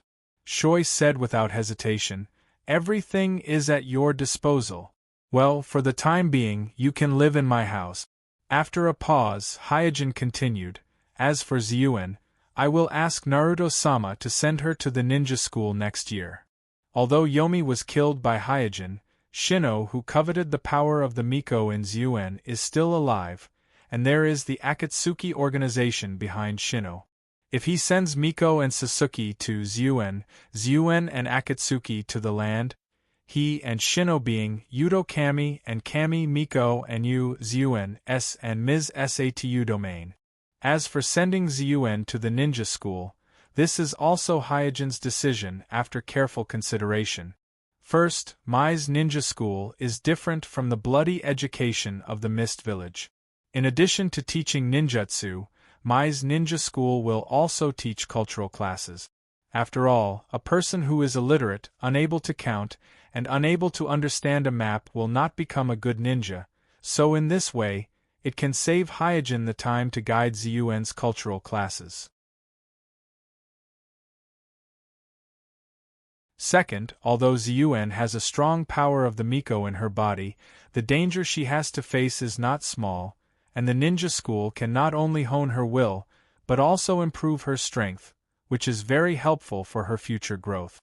Third, Zyuen is the only legal heir of the Miko in the land of demons. 3 generations will inevitably closely monitor her every move, so instead of waiting for 3 generations to send people to monitor Zyuen at home, it is better to directly send Zyuen to the ninja school, which can also dispel some of the doubts of the village leaders. After retrieving the gourd artifact, Hyojin went out again, bought some fruits on the street, and walked towards my hospital. After inquiring about Kakashi and Guy's ward number, Hyojin went up with the fruit. In the ward, Guy put his left hand in plaster behind his back, and did one-handed push-ups with his right hand and exercised on the ground. Kakashi was lying on the bed, reading a small book with a pink cover. At this time, Hyojin came in with fruits and said with a smile, "Are you okay?" "It's nothing, just a small injury." Guy immediately jumped up from the ground, directly took a fruit, and took a big bite. Kakashi closed the book and said, "Kuroto, I have something I want to talk to you alone." Hyojin chuckled. "Okay, let's go to the rooftop." Soon, the two arrived at the rooftop.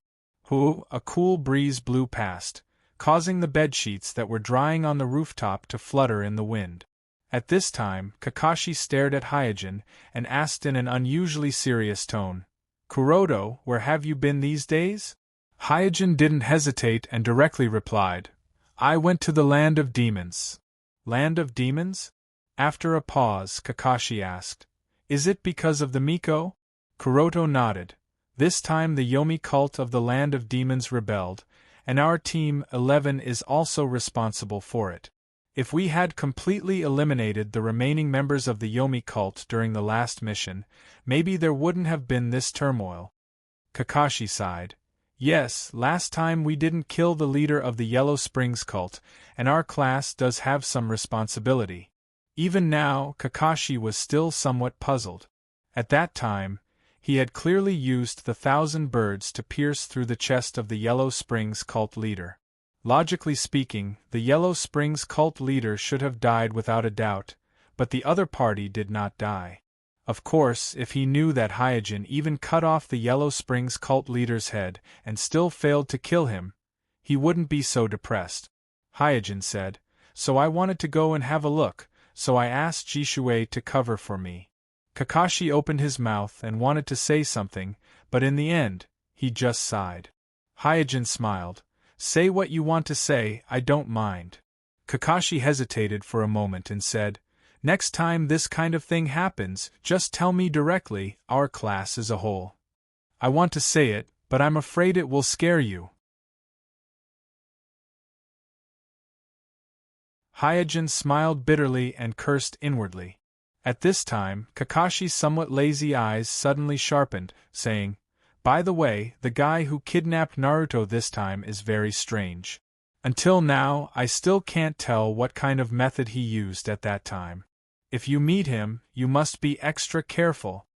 Hyojin has already learned the details of how Naruto was kidnapped that night from Jishue, and he knows that it was the Obsidian who did it, so he didn't find it too strange and casually asked, "Then how will the village arrange the protection of Naruto in the future?"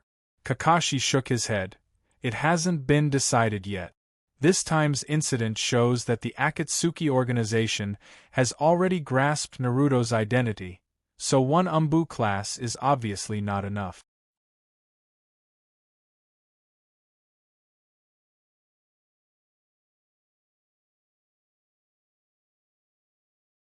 Chapter 314. After leaving the hospital, Hyojin strolled on the street. Because there are several blocks that need to be rebuilt, Mai has become a big construction site again, and the streets are full of vehicles transporting construction materials. Fortunately, the three generations issued a state of emergency in time and evacuated a large number of villagers, so although many buildings were destroyed, the casualties were very limited. Of course, this is also due to Hyojin's contribution. If it weren't for Hyojin dealing with Shino in time, even if the villagers were evacuated, they wouldn't be able to escape the pursuit of those tireless and fearless terracotta army puppets. After strolling on the street for a while, Hyojin quietly came to his secret laboratory. Hiriko's Kekkai Genkai fusion ceremony was completed more than 10 years earlier than the original time, which greatly disrupted Hyojin's plan, making him very tired and miserable these days. But what worries Kuroda the most is that with the rise of Hiriko's reputation, more and more people will be interested in the Chimera technique, because the potential of this technique is too great. As long as one has the slightest bit of knowledge, they will not deny that this technique can change the entire shinobi world. I must find a way to get the Chimera technique as soon as possible. Previously, Hyojin wasn't in a hurry because he could use Shino as a channel to make Shinichi spend some money to get the Chimera technique. But now that he seriously injured Shino with his fire release clone and prevented Shino from devouring Zyuan, it can be said that he and Shinichi have formed a great enmity, and even Shinichi will probably be hated by Shino, so this channel is obviously broken. I can only look for Orochimaru. After thinking for a long time, Hyojin has only one choice left. Otherwise, he will have to plan an ambush on either Hiriko or Shino, and capture one of them alive. But doing so is not only time-consuming and laborious, but also extremely dangerous.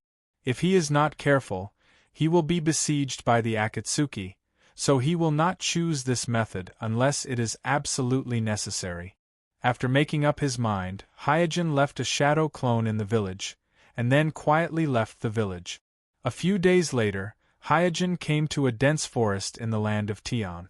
At this time, Pharmacist Do came out from behind a big tree, saluted to Hyojin and said, "Senpai Orochimaru, Sama is waiting for you. Please come with me." Kuroda nodded and followed Kuroda. Not long after, Kuroda saw Orochimaru wrapped in bandages in an underground palace. Although he didn't use the Byakugan, Hyojin Senpai's body is not in harmony with him. This feeling may be difficult for others to perceive, but for Kuroda, who often needs to familiarize himself with his doppelgangers, he is very familiar with this feeling, because this disharmony is the feeling of disharmony between the body and the soul. Did Orochimaru change his body again? After a short pause, Suijin continued to ponder. It seems that his injuries are more serious than I expected. Cough. After coughing twice, Orochimaru said in a hoarse voice, "Kuroda, you didn't come here just to see me, your teacher, did you?" Hyojin said tentatively, "Your body?" Orochimaru smiled and said, "Hey, I was tricked by the Uchiha family's kid." Orochimaru was obviously laughing, but when it came out of his mouth, it gave off a gloomy feeling. "Itachi Uchiha." After a pause, Hyojin said, "He is not an ordinary Uchiha." Hyojin's words seemed to remind Orochimaru of something, and an indescribable expression flashed in his eyes. However, this expression was fleeting, and Orochimaru's expression returned to its previous coldness. Orochimaru said, "Tell me why you are here." Hyojin went straight to the point. "Ghost Yarrow technique." Orochimaru smiled and said, "I knew it. You came here in such a hurry because of it." Hyojin also smiled and asked, "You must have succeeded, right?"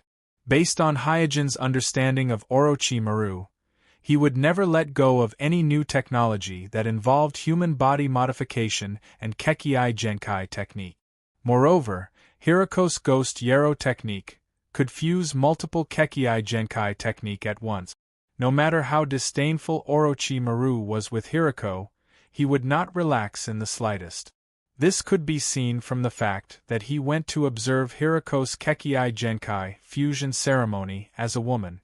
Orochimaru weighed the pros and cons and said, "I do have Hiriko's original Ghost Yarrow technique, but I can tell you that Hiriko's success was not only because of the Ghost Yarrow technique." Hyojin asked curiously, "He also developed other forbidden techniques?" Orochimaru said contemptuously, "With Hiriko's ability, developing the Ghost Yarrow technique is already the limit of his intelligence. I heard that he was subdued by the old man in just one move. It's really ridiculous."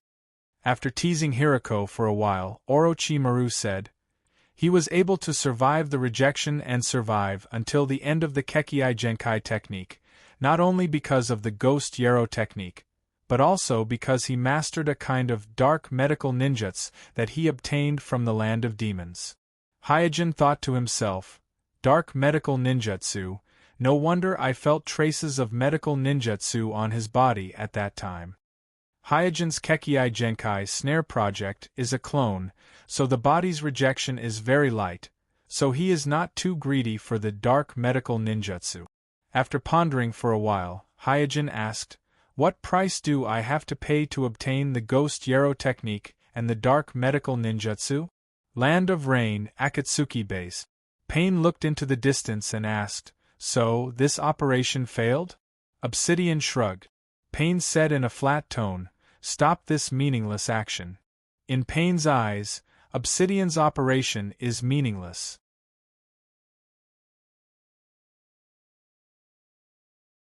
His philosophy is very simple, that is, to use absolute strength to suppress all disobedience and bring peace to the world with high-pressure rule. Obsidian said, "Shino is hiding something from us. This time it was also because of his unauthorized action that the plan failed." Pain said, "I will let Hiriko investigate this matter." Mentioning Hiriko, Obsidian said, "Hiriko's combat experience is too lacking, you'd better send him to perform more tasks, his loss this time is too ridiculous." Standing at the top of the tower, Pain slowly raised his hands and said in an indifferent tone, "They are just tools, don't worry too much, as long as the Gakido Golem is ready, the shinobi world will be ours." Obsidian reminded, "Don't forget, there is still the troublesome Amatsukami."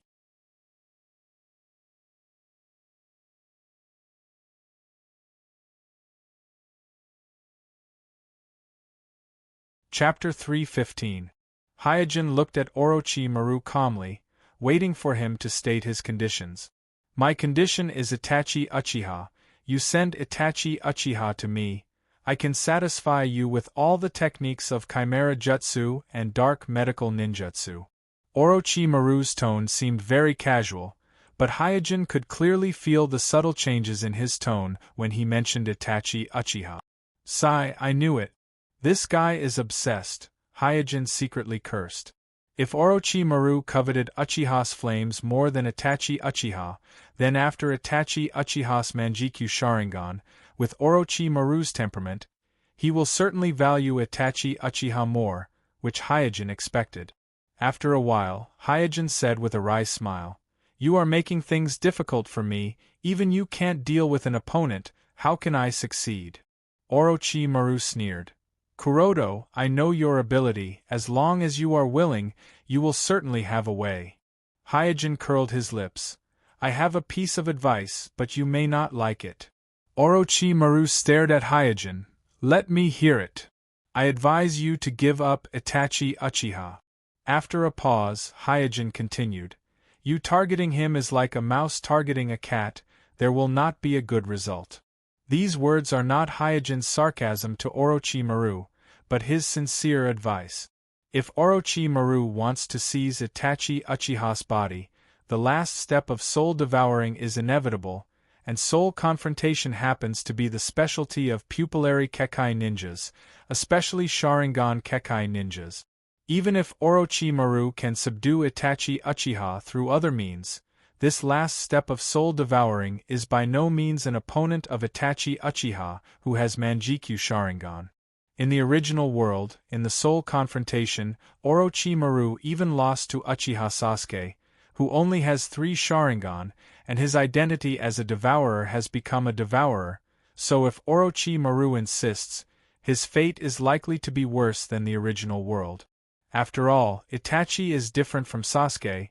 He will not leave Orochimaru's soul in his consciousness space. At that time, Orochimaru's soul is likely to be destroyed. Orochimaru naturally did not accept Hyojin's kindness, his face sank.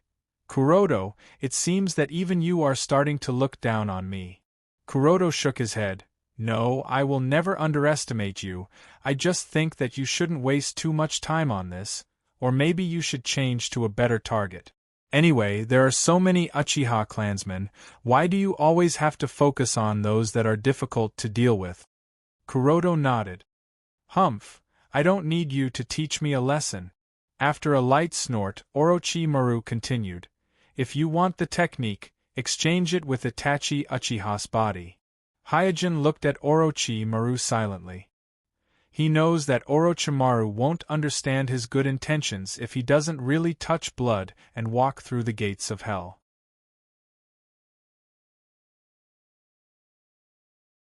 Seeing that Hyojin did not say a word, Orochimaru raised the corner of his mouth and said with a faint smile, Of course, you can also take it from me if you can do it. Hyojin shook his head again. You are my guide and you have sheltered me. I still have this bottom line. After that, Hyojin did not talk nonsense, simply turned around and left. After Hyojin left, Apothecary Do slowly walked out of the shadows and said, Lord Orochimaru, you are right, you really shocked him. Cough cough. Orochimaru coughed violently for a while and spat out a mouthful of blood. After a while, he said with a gloomy face, No, he has seen through my bluff. Don't underestimate the white eye, he can see more than we can. Apothecary Do was stunned for a moment, and then immediately asked, Then why did he not make a move? Orochimaru said faintly, I can't see through him now. At this time, Apothecary Do asked, Lord Orochimaru, Danzo sent a message asking when you will make a move. Orochimaru said a little desolately, Although I would like to compete with the old man, now is not the time. I need a new body that can exert all my strength. Although the undead reincarnation forbidden technique could make Orochimaru immortal to a certain extent, it did not allow him to retain 100% of his strength every time he was reincarnated. Moreover, there was a gap of at least 3 years between each reincarnation. Therefore, although Orochimaru seems to be immortal, his strength is not a constant, but fluctuates in a huge range, up and down, and now his strength has fallen to the bottom because of the mismatch between his new body and Orochimaru's. On Hyojin's side, after leaving Orochimaru's base, he began to plan his next step. Since it did not work on Orochimaru's side, he could only use force, and there were 2 targets, one was the inventor of the Chimara technique, Hirako, and the other was Hirako's assistant Shino. In comparison, Shino was easier to deal with than Hirako, and Shino's threat to Zyuan was too great, so if Hyojin got rid of him first, it would be a little compensation to Miko. After making up his mind, Hyojin used the Kasai pill and sent a letter to Shinichi. Rain Country, inside Hirako's base. Every once in a while, Hirako's secret room would emit a heart-wrenching scream. Even if one only listened to it from afar, it was enough to make one feel a heart-wrenching pain. In a corridor not far from Hiriko's secret room, Shino stood quietly outside Hiriko's secret room, carefully listening to every movement in the secret room. Staring at the hour hand on the pocket watch, Shino's eyes turned cold, and he thought, "It has been more than 4 hours, it seems that the hidden danger in Hiriko's body is bigger than I thought." At present, only Shino, who was the closest to Hiriko, noticed the hidden danger in Hiriko's body.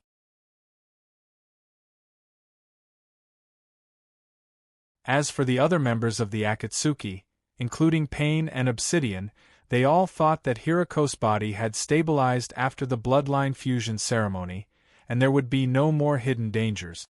The Chimara technique still has a flaw. No, it's Hiriko's ritual arrangement that has a flaw. As a bystander, Shino was more clear-headed than Hiriko, so he quickly realized that it wasn't the Chimera technique that had a flaw, but rather the Kekii Genkai fusion ritual that Hiriko had planned.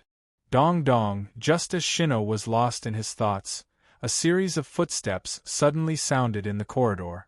Shino shouted vigilantly, "Who is it?" Shinichi walked around the corner and said with a smile, "It's me."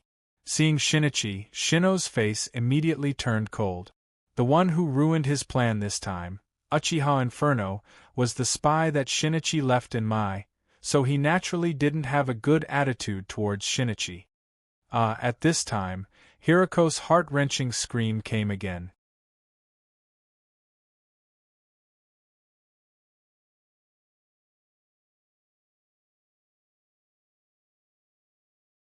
Chapter 316. Shinichi had just arrived, and when he heard the scream, he was stunned for a moment, and even forgot to speak the words that were about to come out of his mouth. Shino said bluntly, "This is a restricted area for experiments, please leave." Restricted area for experiments? With a chuckle, Shinichi leaned towards Shino and asked, "That scream just now, why does it sound so much like Hiriko's voice? What's wrong? Is there something wrong with his body?" Shino replied coldly, "No comment."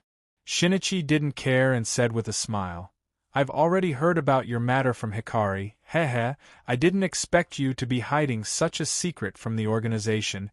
Is it really okay to hide it from the organization like this?" The veins on Shino's face bulged and his anger rose. "Are you threatening me?" Jinwon shrugged and said, "You can think whatever you want. Anyway, I have something on you now. If you think I'm threatening you, then I'm threatening you." Shino suppressed his anger and asked, "What do you want?"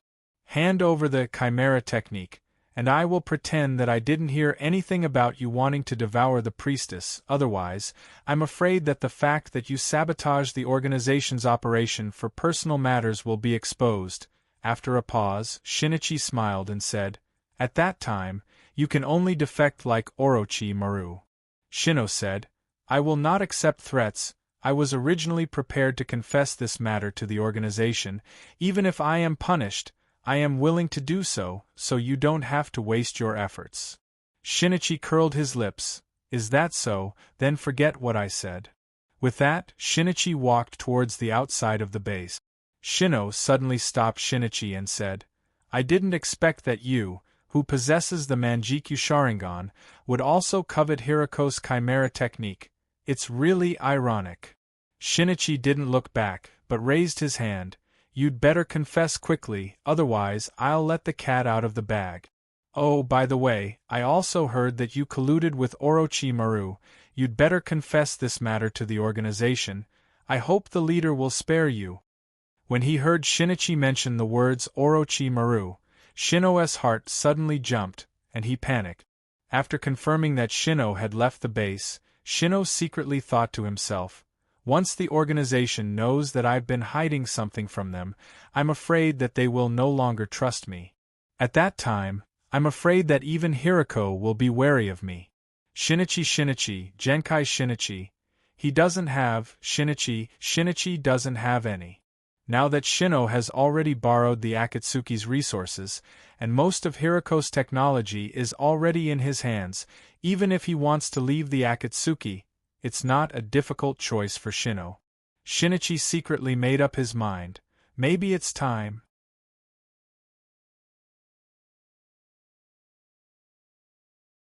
The Miko-sama's rule in the land of demons has collapsed, and Ziyuan is now alone.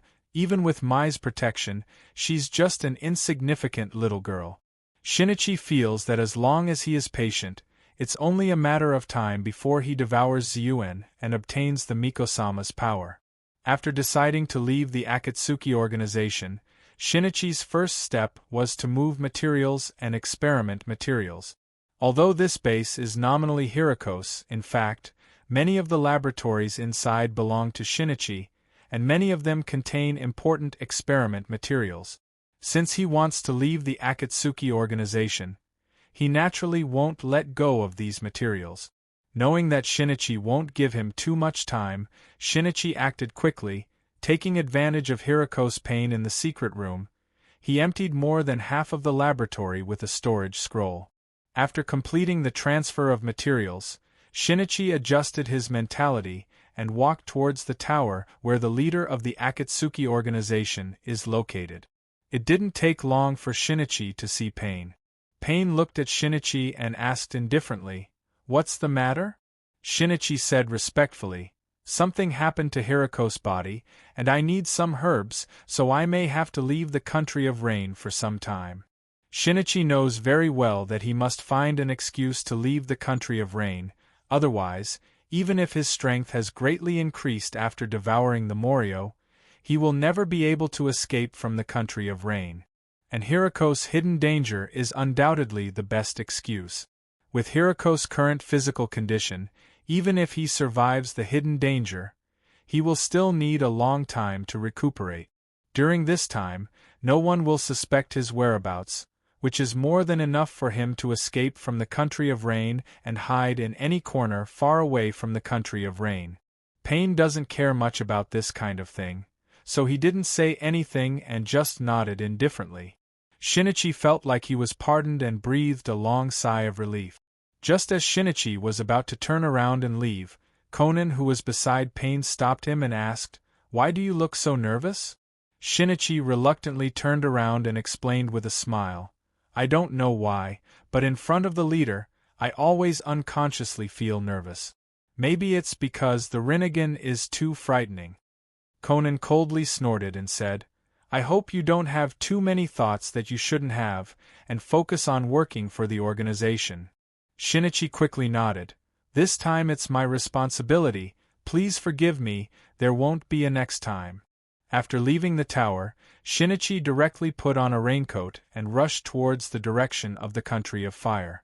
Not long after Shinichi left, Shinichi walked out of a nearby building and said with a smile, "This guy really has a problem, just a simple bluff and he exposed himself. My village."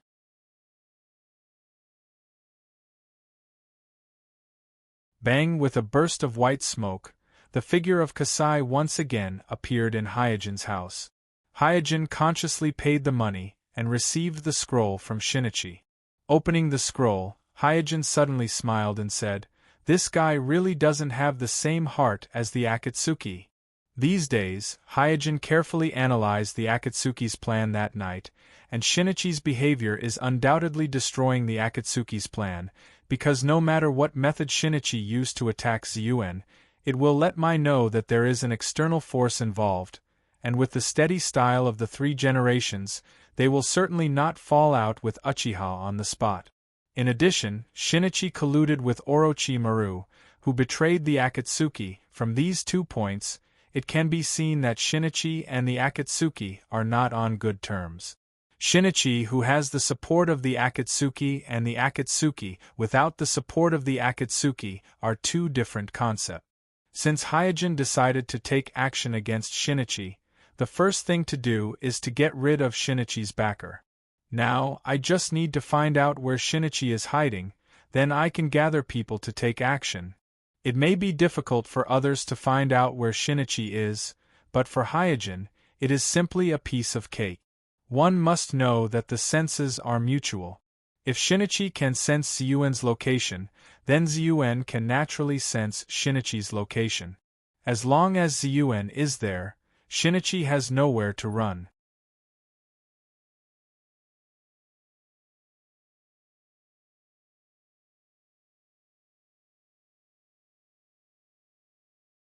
Chapter 317.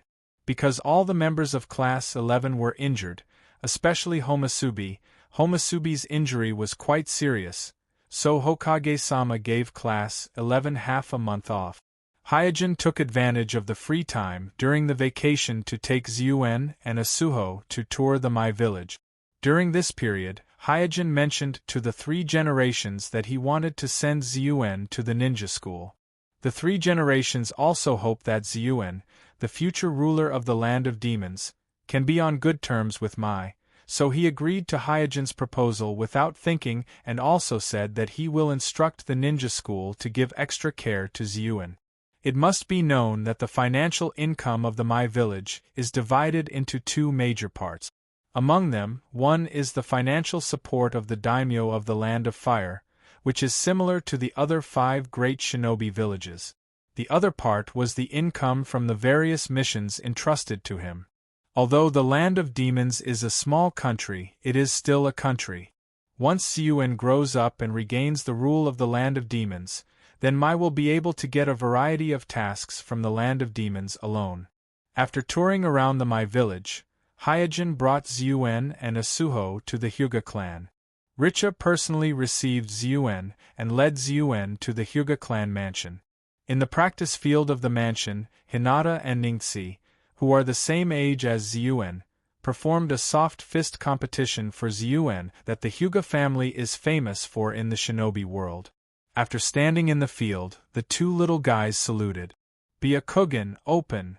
After the ceremony, the two of them simultaneously opened the Byakugan and put on a soft fist posture. Ningxi said gently, Hinata-san, be careful. Hinata nodded. I know, big brother Ningxi. Ningxi said no more and immediately launched an attack. His figure flashed, and his palms, one in front and one behind, struck towards Hinata. On the sidelines, Hyojin narrowed his eyes and said to himself, Not bad, little guy. There was no need to doubt Ningxi's talent in soft fist. Even though he was only 6 years old, his fist technique, footwork, rhythm, and even the use of the white eye had far surpassed his peers. In comparison, Hinata was obviously much inferior. It wasn't that Hinata's talent was that bad, but it was mainly because Hinata's character was too indecisive, which was reflected in his punches. His punches were sloppy, and his moves were not coherent enough. There were too many flaws, and it was easy for others to see through his intentions and launch a series of counterattacks. Although the soft fist of the Hyuga clan was not as powerful as the iron fist, it was not inferior to the iron fist at all. And what Hinata lacked was precisely this fierceness, so her soft fist seemed to be missing its soul. In the eyes of experts, it was just an empty shell. Off the field.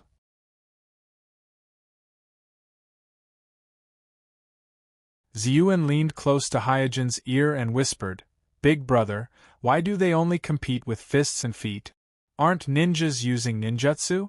It's the kind of magic that can spit fire from the mouth. Hyojin smiled and explained, There are many schools of ninjas.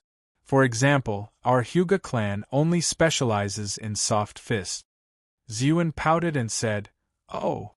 Hyojin smiled and said, Don't underestimate the soft fist of our Hyuga clan.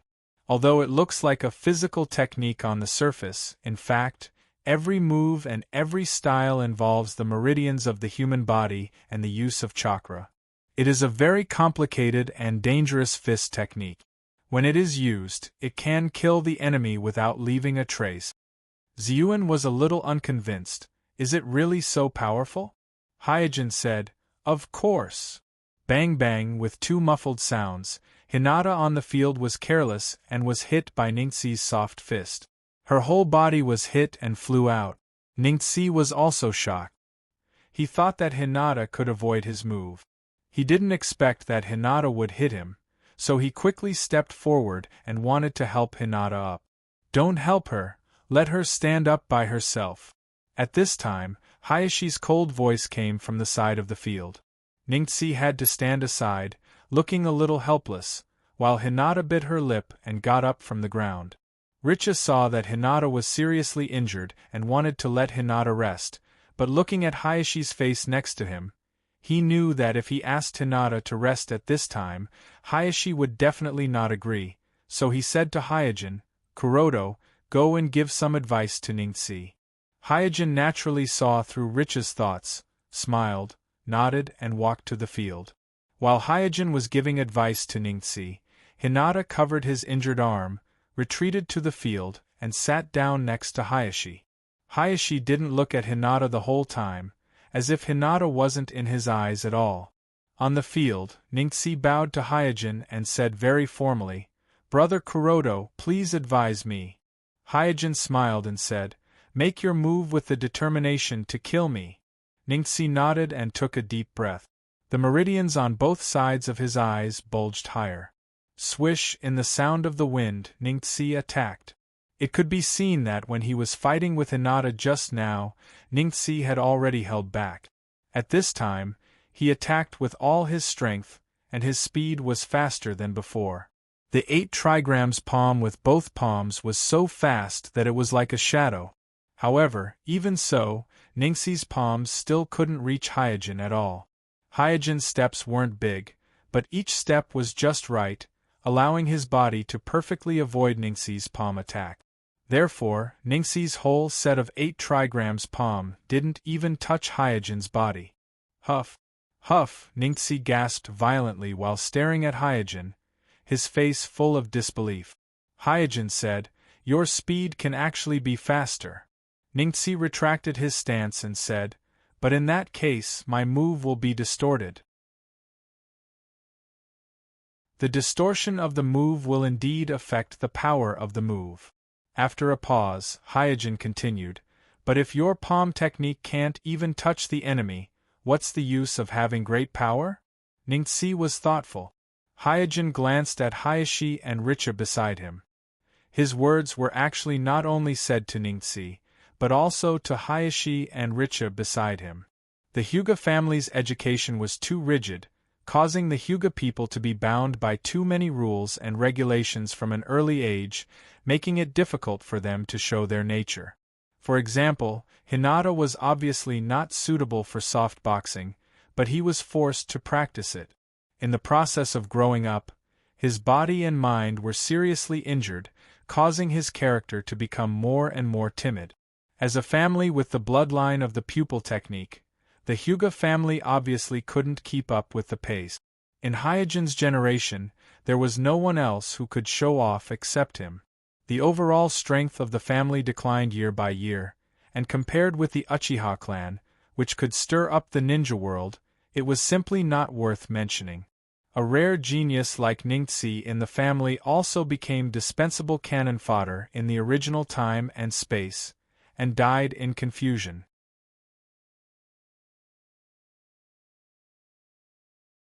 Chapter 3:18.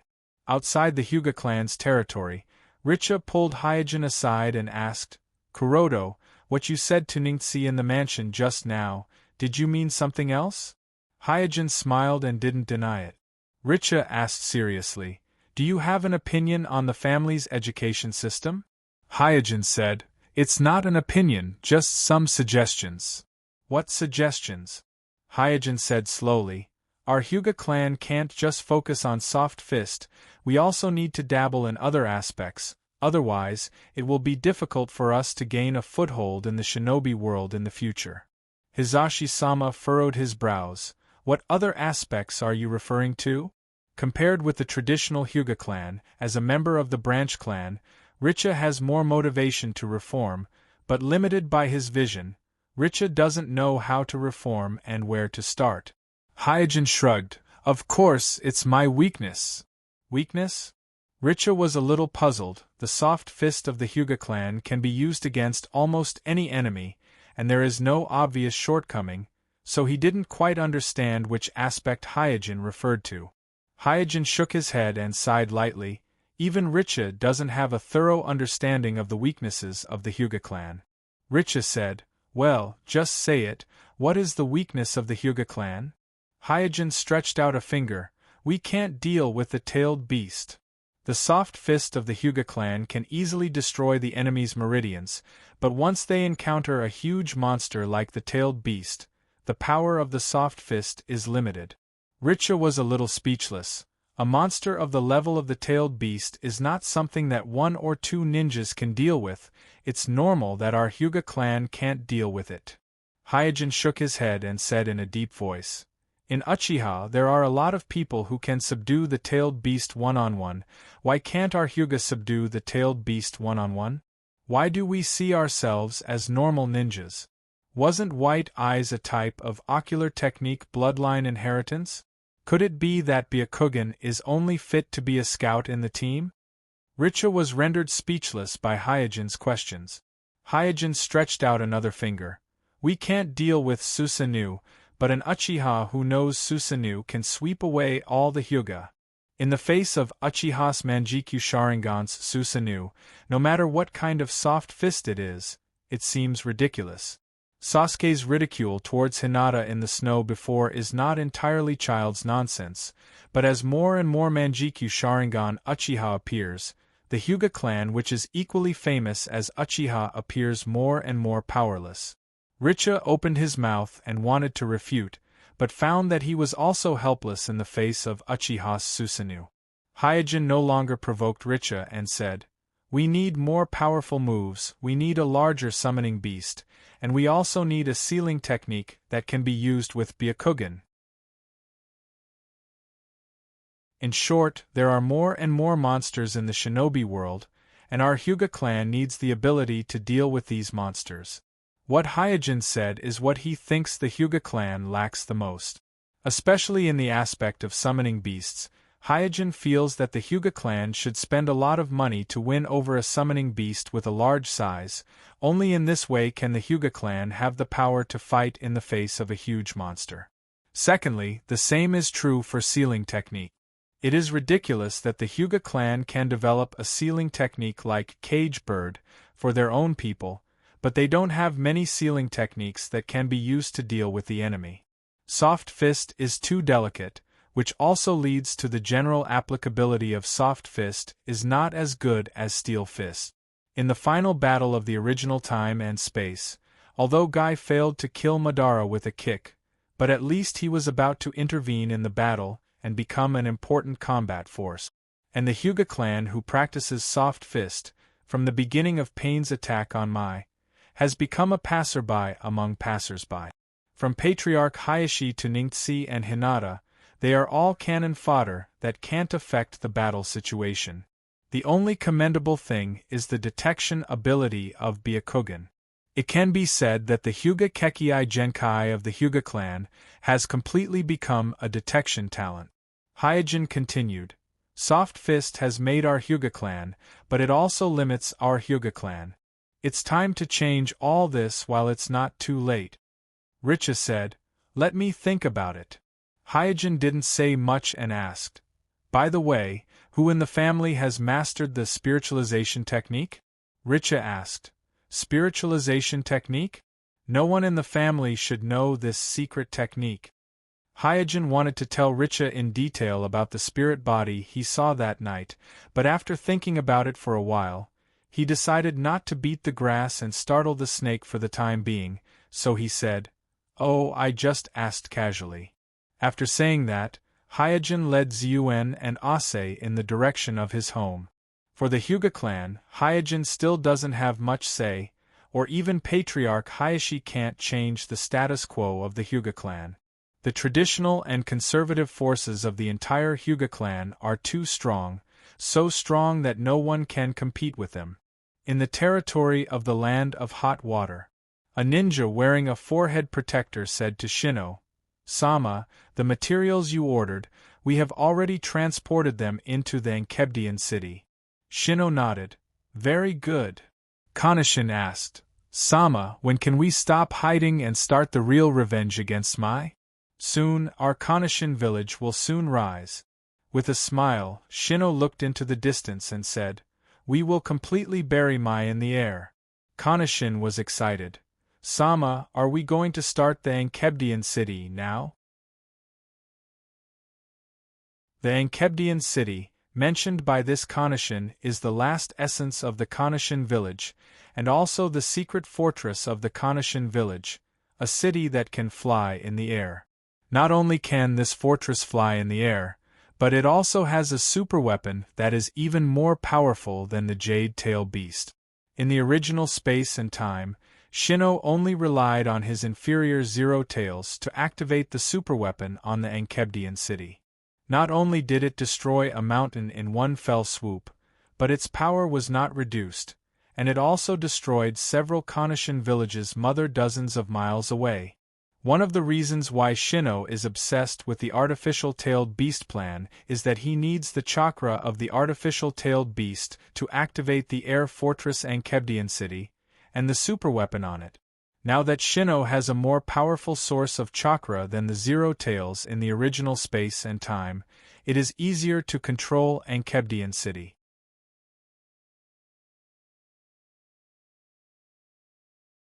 Chapter 319. Wow! Sitting on Hyojin's shoulder, Ziyuan shouted excitedly. Hyojin looked helpless. Okay, don't shout. Brother, we are flying, we are really flying. Ziyuan was still clapping her hands and shouting. She was obviously thousands of meters in the sky, but she didn't feel afraid at all and shouted excitedly. Hyojin said, "Do you remember what I told you before? To deal with Shino, he must first determine his hiding place." So, taking advantage of the night, Hyojin quietly took Ziyuan out of the village, trying to locate Shino through the connection between Ziyuan and Morio. Ziyuan, who was excited, didn't hear what Hyojin said at all. She pointed to the sky and shouted, "The moon in the sky is round and big, so beautiful." Hyojin also looked at the moon. In the Tenseigan chakra mode, Hyojin has an inexplicable sense of the moon. He naturally understands that this sense originates from the resonance between the Tenseigan and the Tenseigan. It's just that the giant Tenseigan on the moon is now under the control of the last descendants of Otsutsuki. If Hyojin's guess is right, the last descendants of Otsutsuki on the moon at this time are all extreme branches. They have only one purpose, that is to destroy the failed shinobi created by the Sage of Six Paths and recreate a new shinobi world. Suijin doesn't know if he can communicate with these lunatics, so he had to cut off the resonance between his Tenseigan and the giant Tenseigan on the moon to prevent those extreme Otsutsuki descendants from finding him through the resonance between the Tenseigan and the Tenseigan. Ziyuan pointed to the moon and asked, Brother, can we go to the moon to play?" Hyojin shook his head. "Not now." Ziyuan looked curious. "When can we go?" "I want to play on the moon." Hyojin smiled and said, "When I can beat the bad guys on the moon, I can take you to the moon to play." Hyojin has experienced the power of the giant Tenseigan on the moon. In terms of chakra's amount alone, the Tenseigan chakra contained in the giant Tenseigan on the moon is at least 100 times more than Hyojin's Tenseigan. Therefore, unless Naruto and Hinata easily destroyed the giant Tenseigan, like what happened in the original timeline, the Otsutsuki family will have to wait until Suijin's Kekiai trap plan is successful to defeat the Otsutsuki last descendant who controls the giant Tenseigan. Ziyuan pouted. "Brother is lying, how can there be bad guys on the moon?" "Who said there can't be bad guys on the moon?" After a pause, Hyojin scratched Ziyuan's nose again. "Do you remember what I said to you before we came out? I didn't take you out to play today. Come on, sense where the monster is." Ziyuan sensed for a while, then pointed to the southeast direction. It seems to be over there." Hyojin asked, "Is it far?" Ziyuan nodded quickly. "Well, it's far from here." Hyojin secretly said, "Southeast of the village, the country of whirlpools." The country of hot water? Or the country of tea? To the east of the country of fire is an endless sea. The country of whirlpools, the country of hot water, the country of tea, and other small island countries are all in this sea. Further east was the country of water where the hidden mist village was located. In the original time and space, after Shino completed the Zero Tails, he launched a huge air raid on Mai. In Hyojin's impression, that air raid was launched from the sea east of the country of fire. It seems that Shino's hiding place should be one of the small island countries, the country of whirlpools, the country of hot water, and the country of tea. Thinking of this, Hyojin and Ziyuan continued to the east.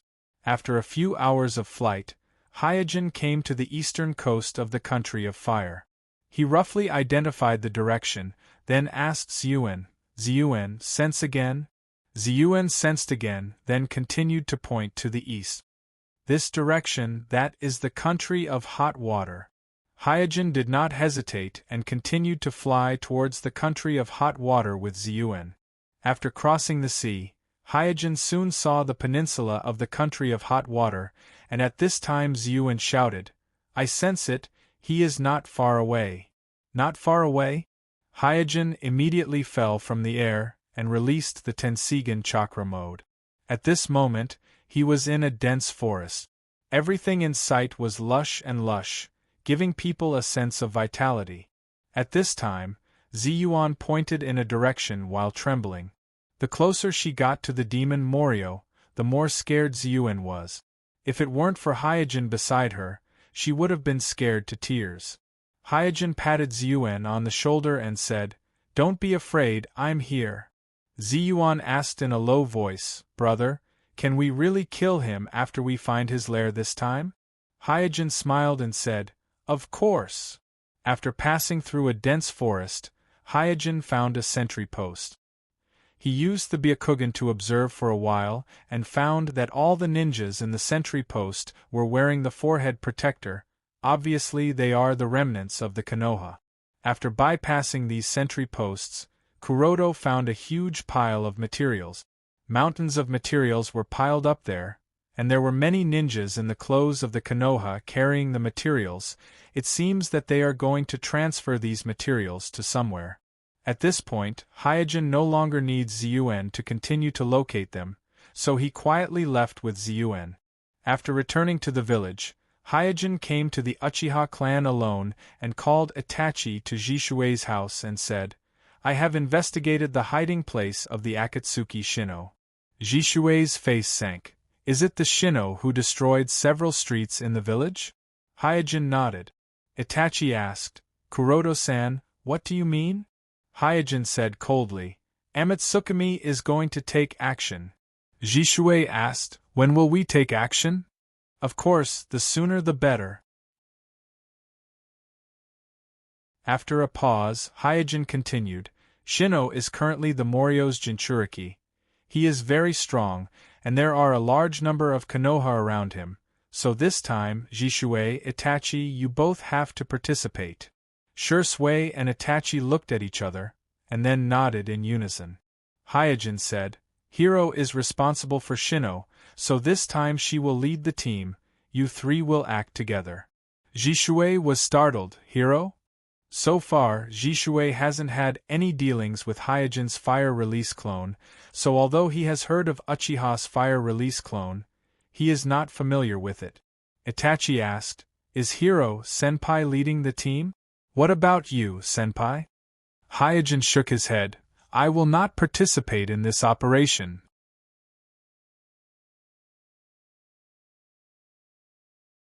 Chapter 320. One day passed, and night fell again.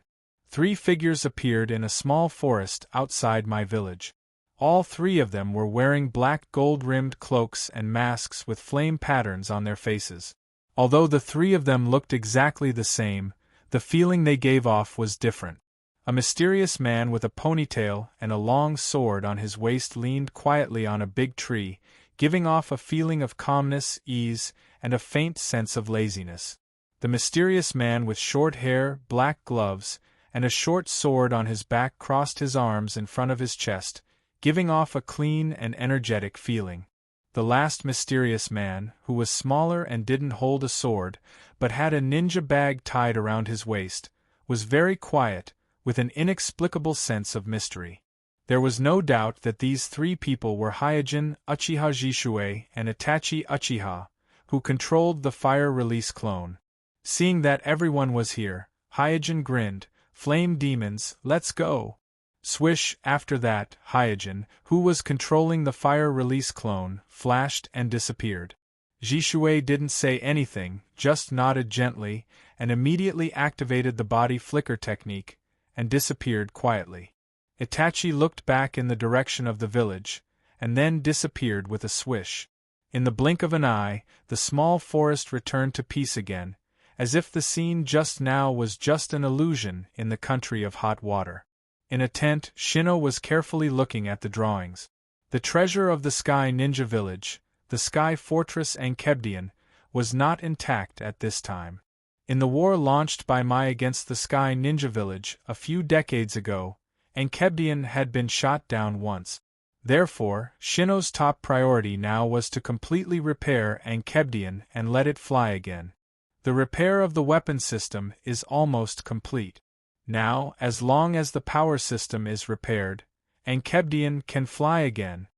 Shino heavily patted the blueprint on the table, his face brimming with fanatical joy. For so many years, he has been wandering in the shinobi world, collecting various materials and technologies as a wandering doctor, all in order to restore the glory of the village one day and let it stand above the shinobi world again.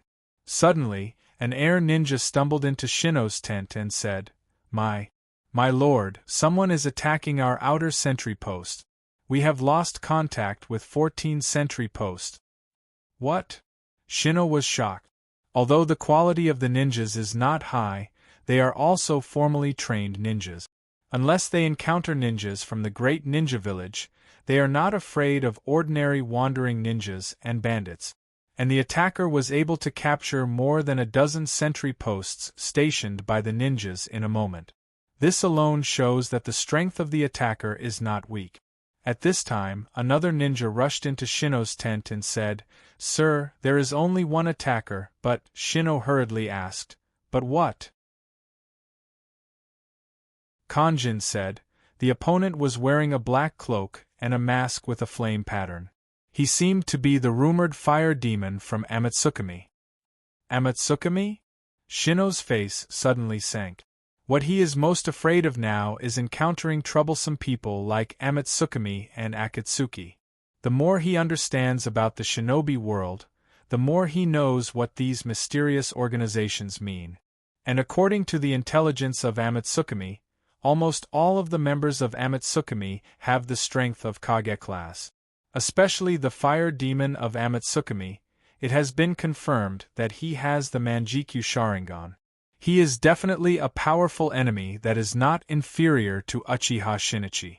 Shino grabbed Kangin's collar and asked, How many people did they send? Kanjin replied, Just one. It seems that they want to get information about Hiriko's forbidden technique and Akatsuki. Shino's thoughts turned sharply, and then he said, No, I must not be caught by Amatsukami. After making up his mind, Shino said to Kanjin, You two guard this place. The two ninjas looked at each other and nodded, Yes. After explaining, Shino picked up the blueprints and left the tent in a hurry.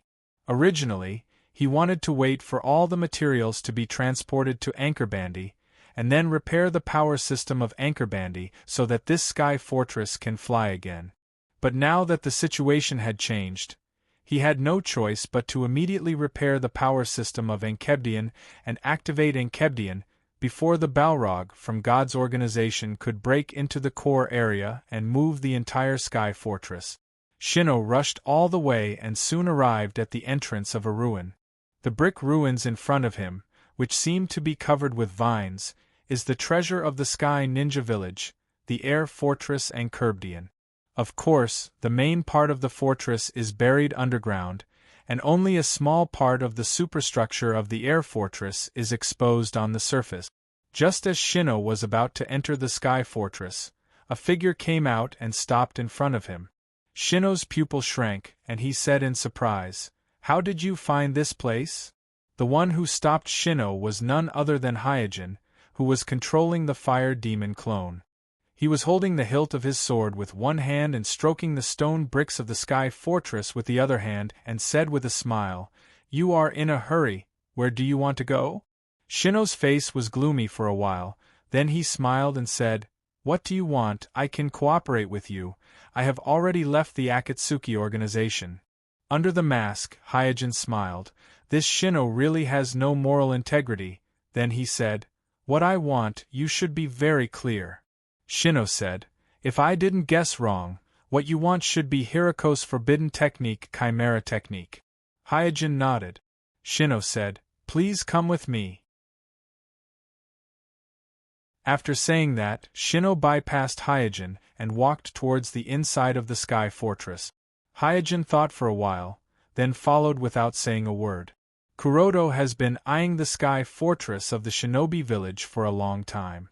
If he can take this place, then he will have a base that truly belongs to him. At that time, he can even transform this place into a huge sky laboratory. Therefore, Hyojin didn't rush to take action. He wants to confirm the situation of this Sky Fortress first. In the original spacetime, although this Sky Fortress was successfully activated, but that was after all more than 10 years later. At present, except for Shino, no one can say for sure whether this Sky Fortress can fly or not. Not long after, Shino led Hyojin to the inside of the Sky Fortress. With a light tap on a stone pillar in the main hall of the fortress, a secret compartment appeared on the stone pillar. Then he took out a scroll from the secret compartment and threw it to Suijin, saying, "Inside this scroll is the technique of Chimera that you want. There is no need for us to have any conflict."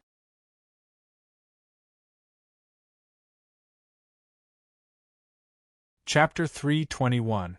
After receiving the scroll, Hyojin didn't hesitate. He opened the scroll in front of Shino and looked at it carefully. Although this is the first time Kuroto has seen the scroll of Chimera technique, he is very clear about the type of forbidden technique it should be and the techniques involved, so he can easily judge the authenticity of the scroll. Of course, he could only judge the general authenticity of the scroll. As for whether the techniques recorded in the scroll were complete or not, whether some of the details were tampered with, and so on, Hyojin couldn't judge at a glance. Not long after, Hyojin put away the scroll. Shino smiled. "How is it? I've shown my sincerity. Your Amatsukami should trust me now." Hyojin threw the scroll aside and said lightly, "Is that so? But I don't feel your sincerity. For a forbidden technique like the Chimera technique, even the slightest change would make a huge difference." Therefore, Hyojin didn't dare to believe the scroll Shino gave him. Moreover, Hyojin knew what kind of person Shino was. Shino even dared to betray the Akatsuki. Hyojin didn't believe that Shino would obediently hand over the Chimera technique just because of Amatsukami's name. Looking at Suijin throwing the scroll aside like garbage, Shino's face sank and he thought, did he find out? There was no doubt that the Chimera technique Shino gave to Hyojin had a big problem. Many of the details were secretly tampered with by Shino.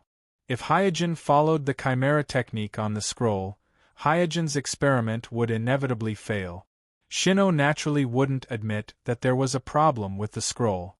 He said with a cold face, "Homasubi, I hope you understand that I'm not afraid of you. I've fought with your Uchiha clan before. I know how to deal with you." Hyojin slowly unsheathed the long sword at his waist and said with a smile, "Is that so?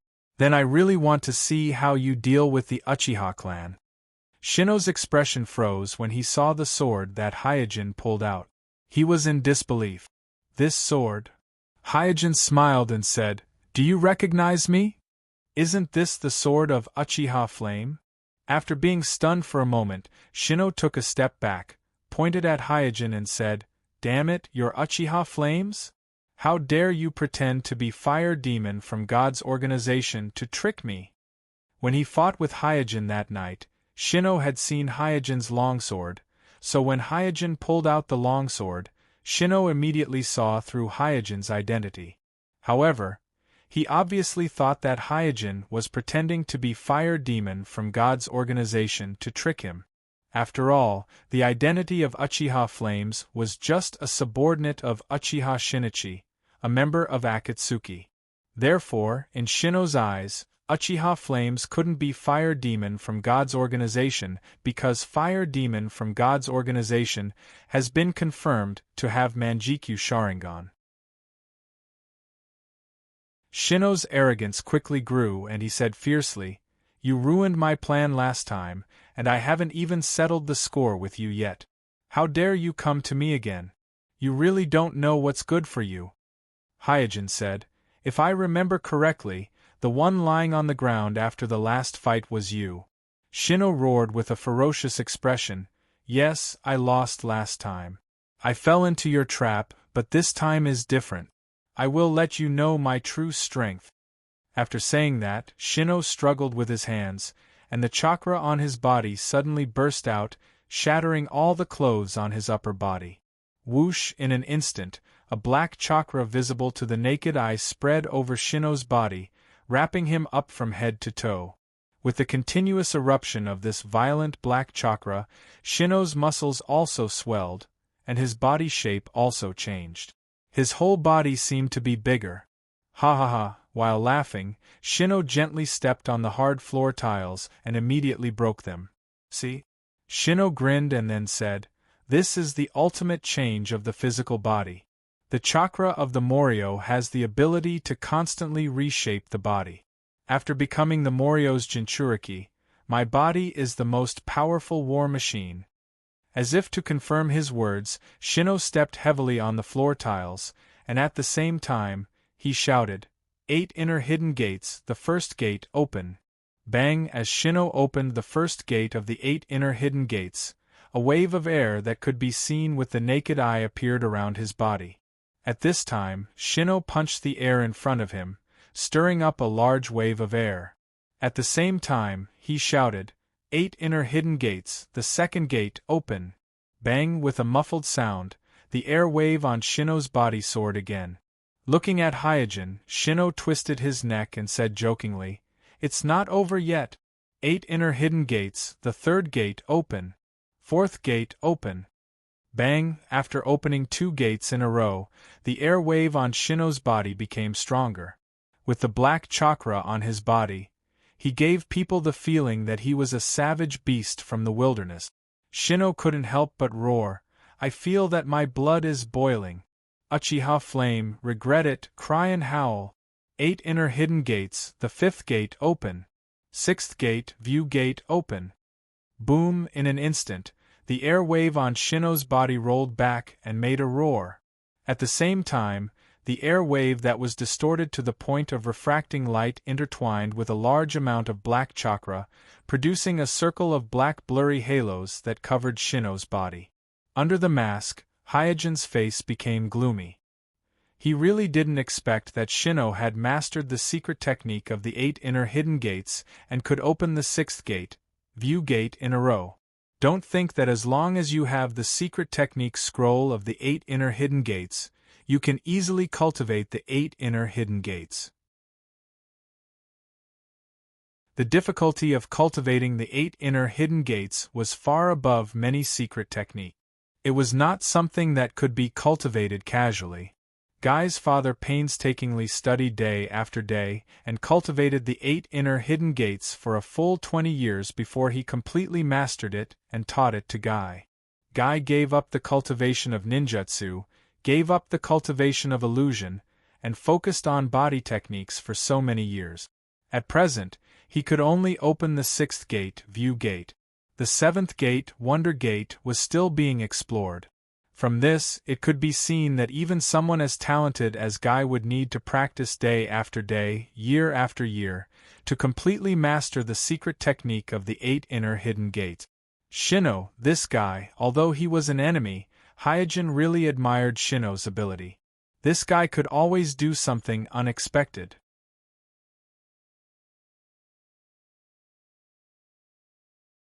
Chapter 322. Ha ha ha! Shino laughed and said, "I really want to see your face under the mask at this moment. It must be full of fear." As he spoke, Shino took a step and slowly walked toward Hyojin. Hyojin's face froze, his hands quickly formed a seal, and he shouted, "Fire release, great fireball technique." Boom! In an instant, a huge fireball rushed toward Shino with an explosive sound. Shino curled his lips in disdain, took a horse stance, and punched at Hyojin's great fireball technique. A huge wave of air wrapped around his fist and hit the fireball. Boom! In a loud noise, the wave of air and the fireball collided and cancelled each other out. The corner of Kuroto's eyes twitched. Shino defeated the great fireball technique that he cast with just a punch. From this point alone, it could be seen how exaggerated Shino's physical strength has reached at this moment. At this moment, Shino suddenly flashed and rushed toward Hyojin with a sharp whistle. Hyojin did not make any extra movement. He subconsciously pulled out his sword and blocked in front of him. Clang, accompanied by the sound of metal clanging, Suijin felt as if he was hit by a train. His whole body flew out and smashed into the wall. Ahem! After coughing twice, Hyojin wiped the blood from the corner of his mouth, and then glanced at the long sword in his hand.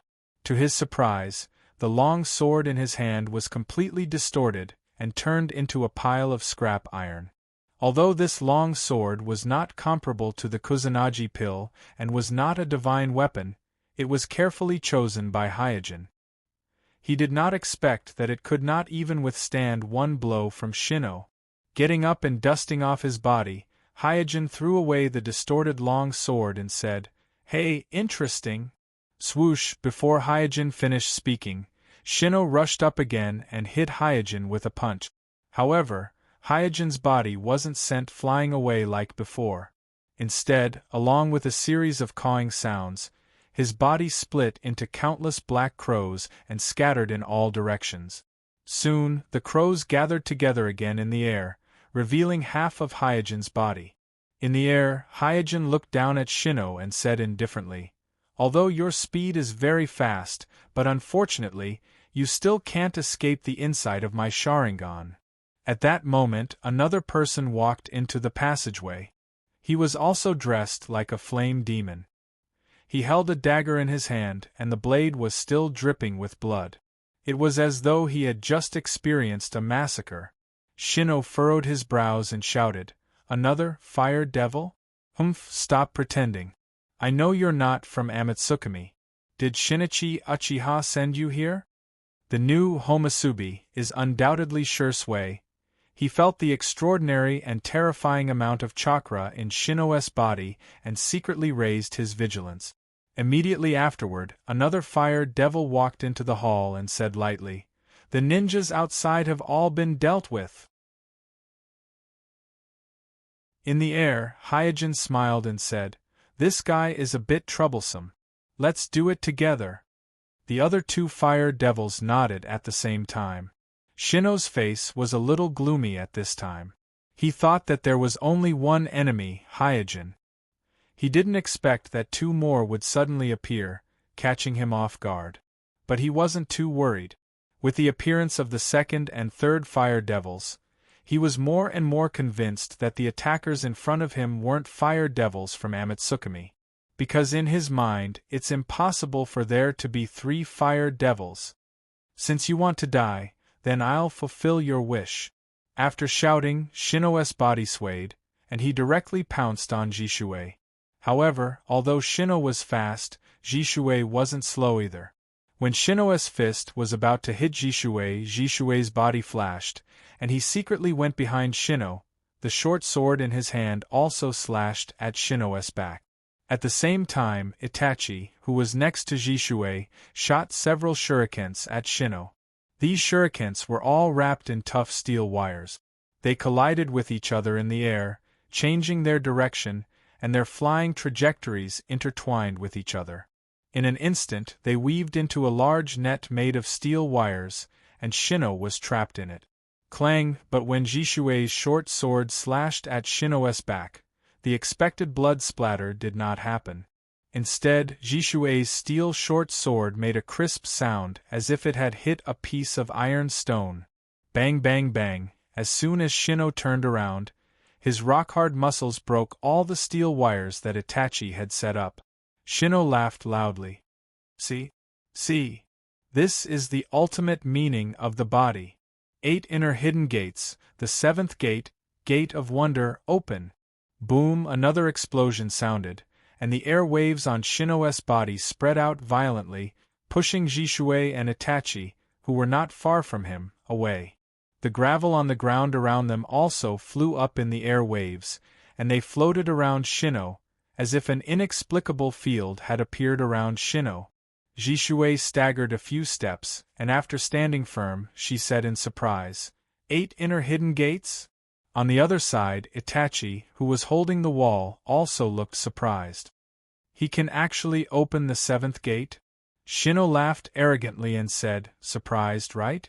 Haha. In theory, I can even open the 8th gate of death without dying.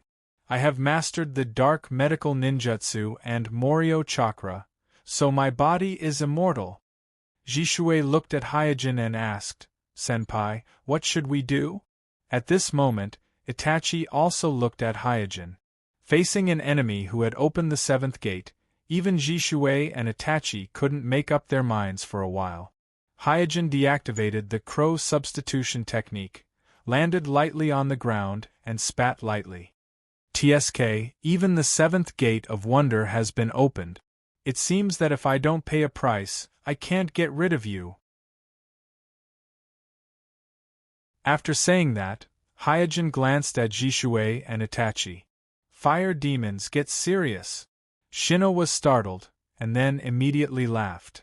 Get serious? No matter what means you have, it's useless in front of me. Before Shino's voice fell, a golden shadow was projected from Hyojin's body. Rows of skeletons appeared on this golden shadow, followed by shining golden muscle tissues, and then golden flames that formed an armor. Shino looked at Hyojin blankly and murmured, Susanoo? Before Shino could recover, an emerald shadow was also projected from Jishui's body, and in an instant, a green Susanoo stood up. On the other side, a red shadow was projected from Itachi's body, and a red Susanoo also rose from the ground and appeared in the hall. Shino, who was surrounded by 3 Susanoo, had a dull look on his face.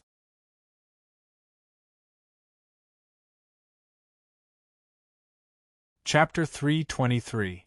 Looking around at the 3 Susanoo of different colors and shapes in front of him, Shino's expression was a little dull as he murmured, how can you? Susanoo is the embodiment of Uchiha's strongest pupil power, and it is also the standard pupil technique of the Manjikyu Sharingan.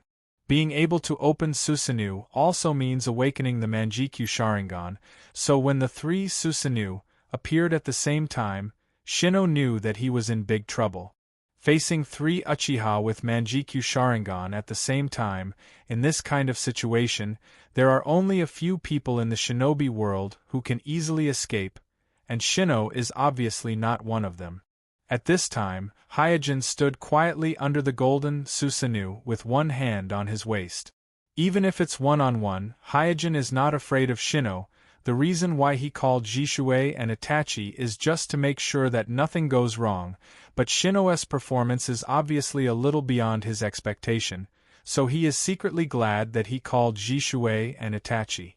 Converging his thoughts, Hyojin looked at Shino and said lightly, being able to open the 7th gate of 8 inner gates, Shino, you really are a guy who can't be ignored.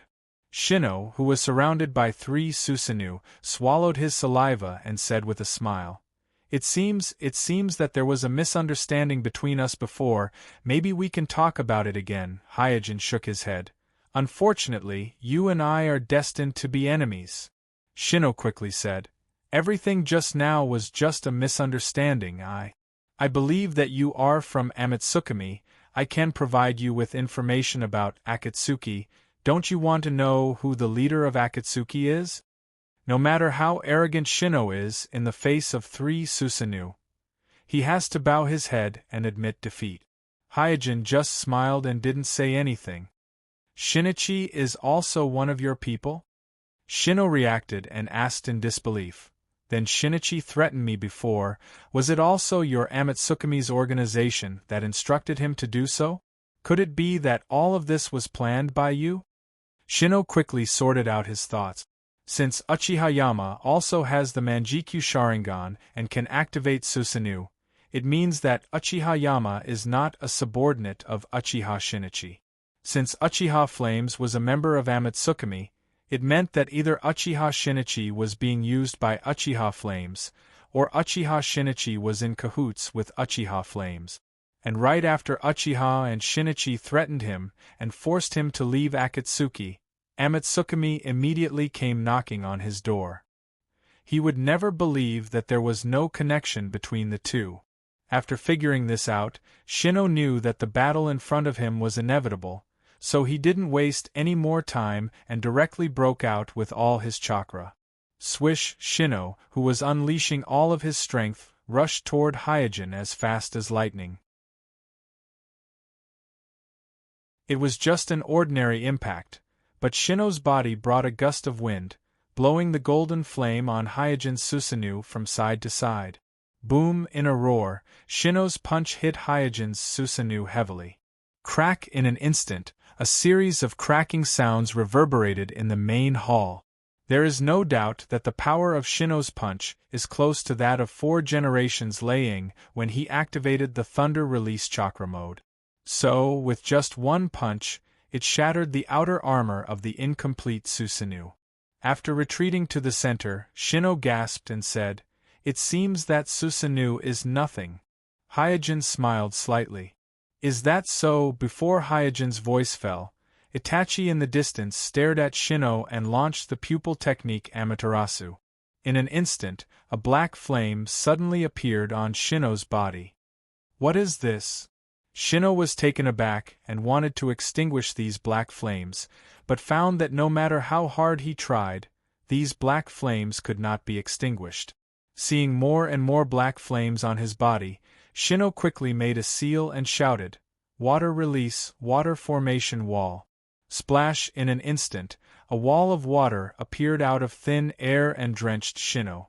However, to Shino's surprise, even in the water, these black flames on his body still burned tenaciously, as if they were not affected by the water release at all.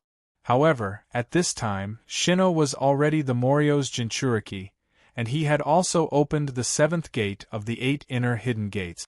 Not only was the concentration of chakra on his body exaggerated, but his physical activity had also reached an unprecedented level. Therefore, he directly used the chakra to create a shield for himself, barely blocking the black flames that could not be extinguished outside his body. Seeing that even Amaterasu could not kill Shino for a while, Hyojin frowned and immediately activated Susanoo to launch a fierce attack on Shino. At the same time, Jishui and Itachi did not stay idle either. They activated their respective Susanoo and attacked Shino together. Boom! Boom! Boom! The 3 Susanoo launched a fierce attack at the same time, causing the whole hall to tremble. In a series of roars, Shino, who was burned by Amaterasu, had no time to dodge. His entire left arm was directly cut off by the golden Susanoo. His stomach was pierced by the green Susanoo, and his feet were cut off by the red Susanoo. Suffering a series of heavy injuries, coupled with the continuous burning of the black flames on his body, Shino could no longer hold on and soon fell to the ground, rolling and wailing in pain. Hyojin, Jishui, and Itachi all put away their Susanoo and quietly watched Shino, who was wailing in pain. Amaterasu is a flame that will never extinguish once it touches the body, and it can be said to be the strongest known flame in the shinobi world. In the original timeline, Itachi used this technique to easily subdue the perfect Jinchuriki, Yagura. Sensing that the intensity of the chakra on Shino's body was weakening, Itachi asked, "Senpai, do you want to continue?" Seeing that Shino's body was almost burnt, Hyojin said, "Okay, put away Amaterasu." Itachi immediately used his pupil power to extinguish the black flames on Shino's body. Hyojin then said to Jishui, "Do it." Jishui nodded, then walked in front of Shino and used a genjutsu on him. In an instant, Shino's consciousness fell into chaos. At this time, Hyojin walked in front of Shino and looked at him. Although Shino's injuries weren't light just now, in just a short time, his body has recovered to its original state. Whether it is his broken arms or legs, all of them have regrown. The speed of his recovery is simply amazing. If Itachi didn't come with him this time, without the help of Amaterasu, subduing Shino would not be as easy as it is now. At this time, Hyojin asked Shino, who was trapped in the genjutsu, "Where is the complete chimera technique?" You're tuning in to the Phoenix Knights YouTube channel. Don't forget to subscribe and join us on this journey to catch the most captivating stories.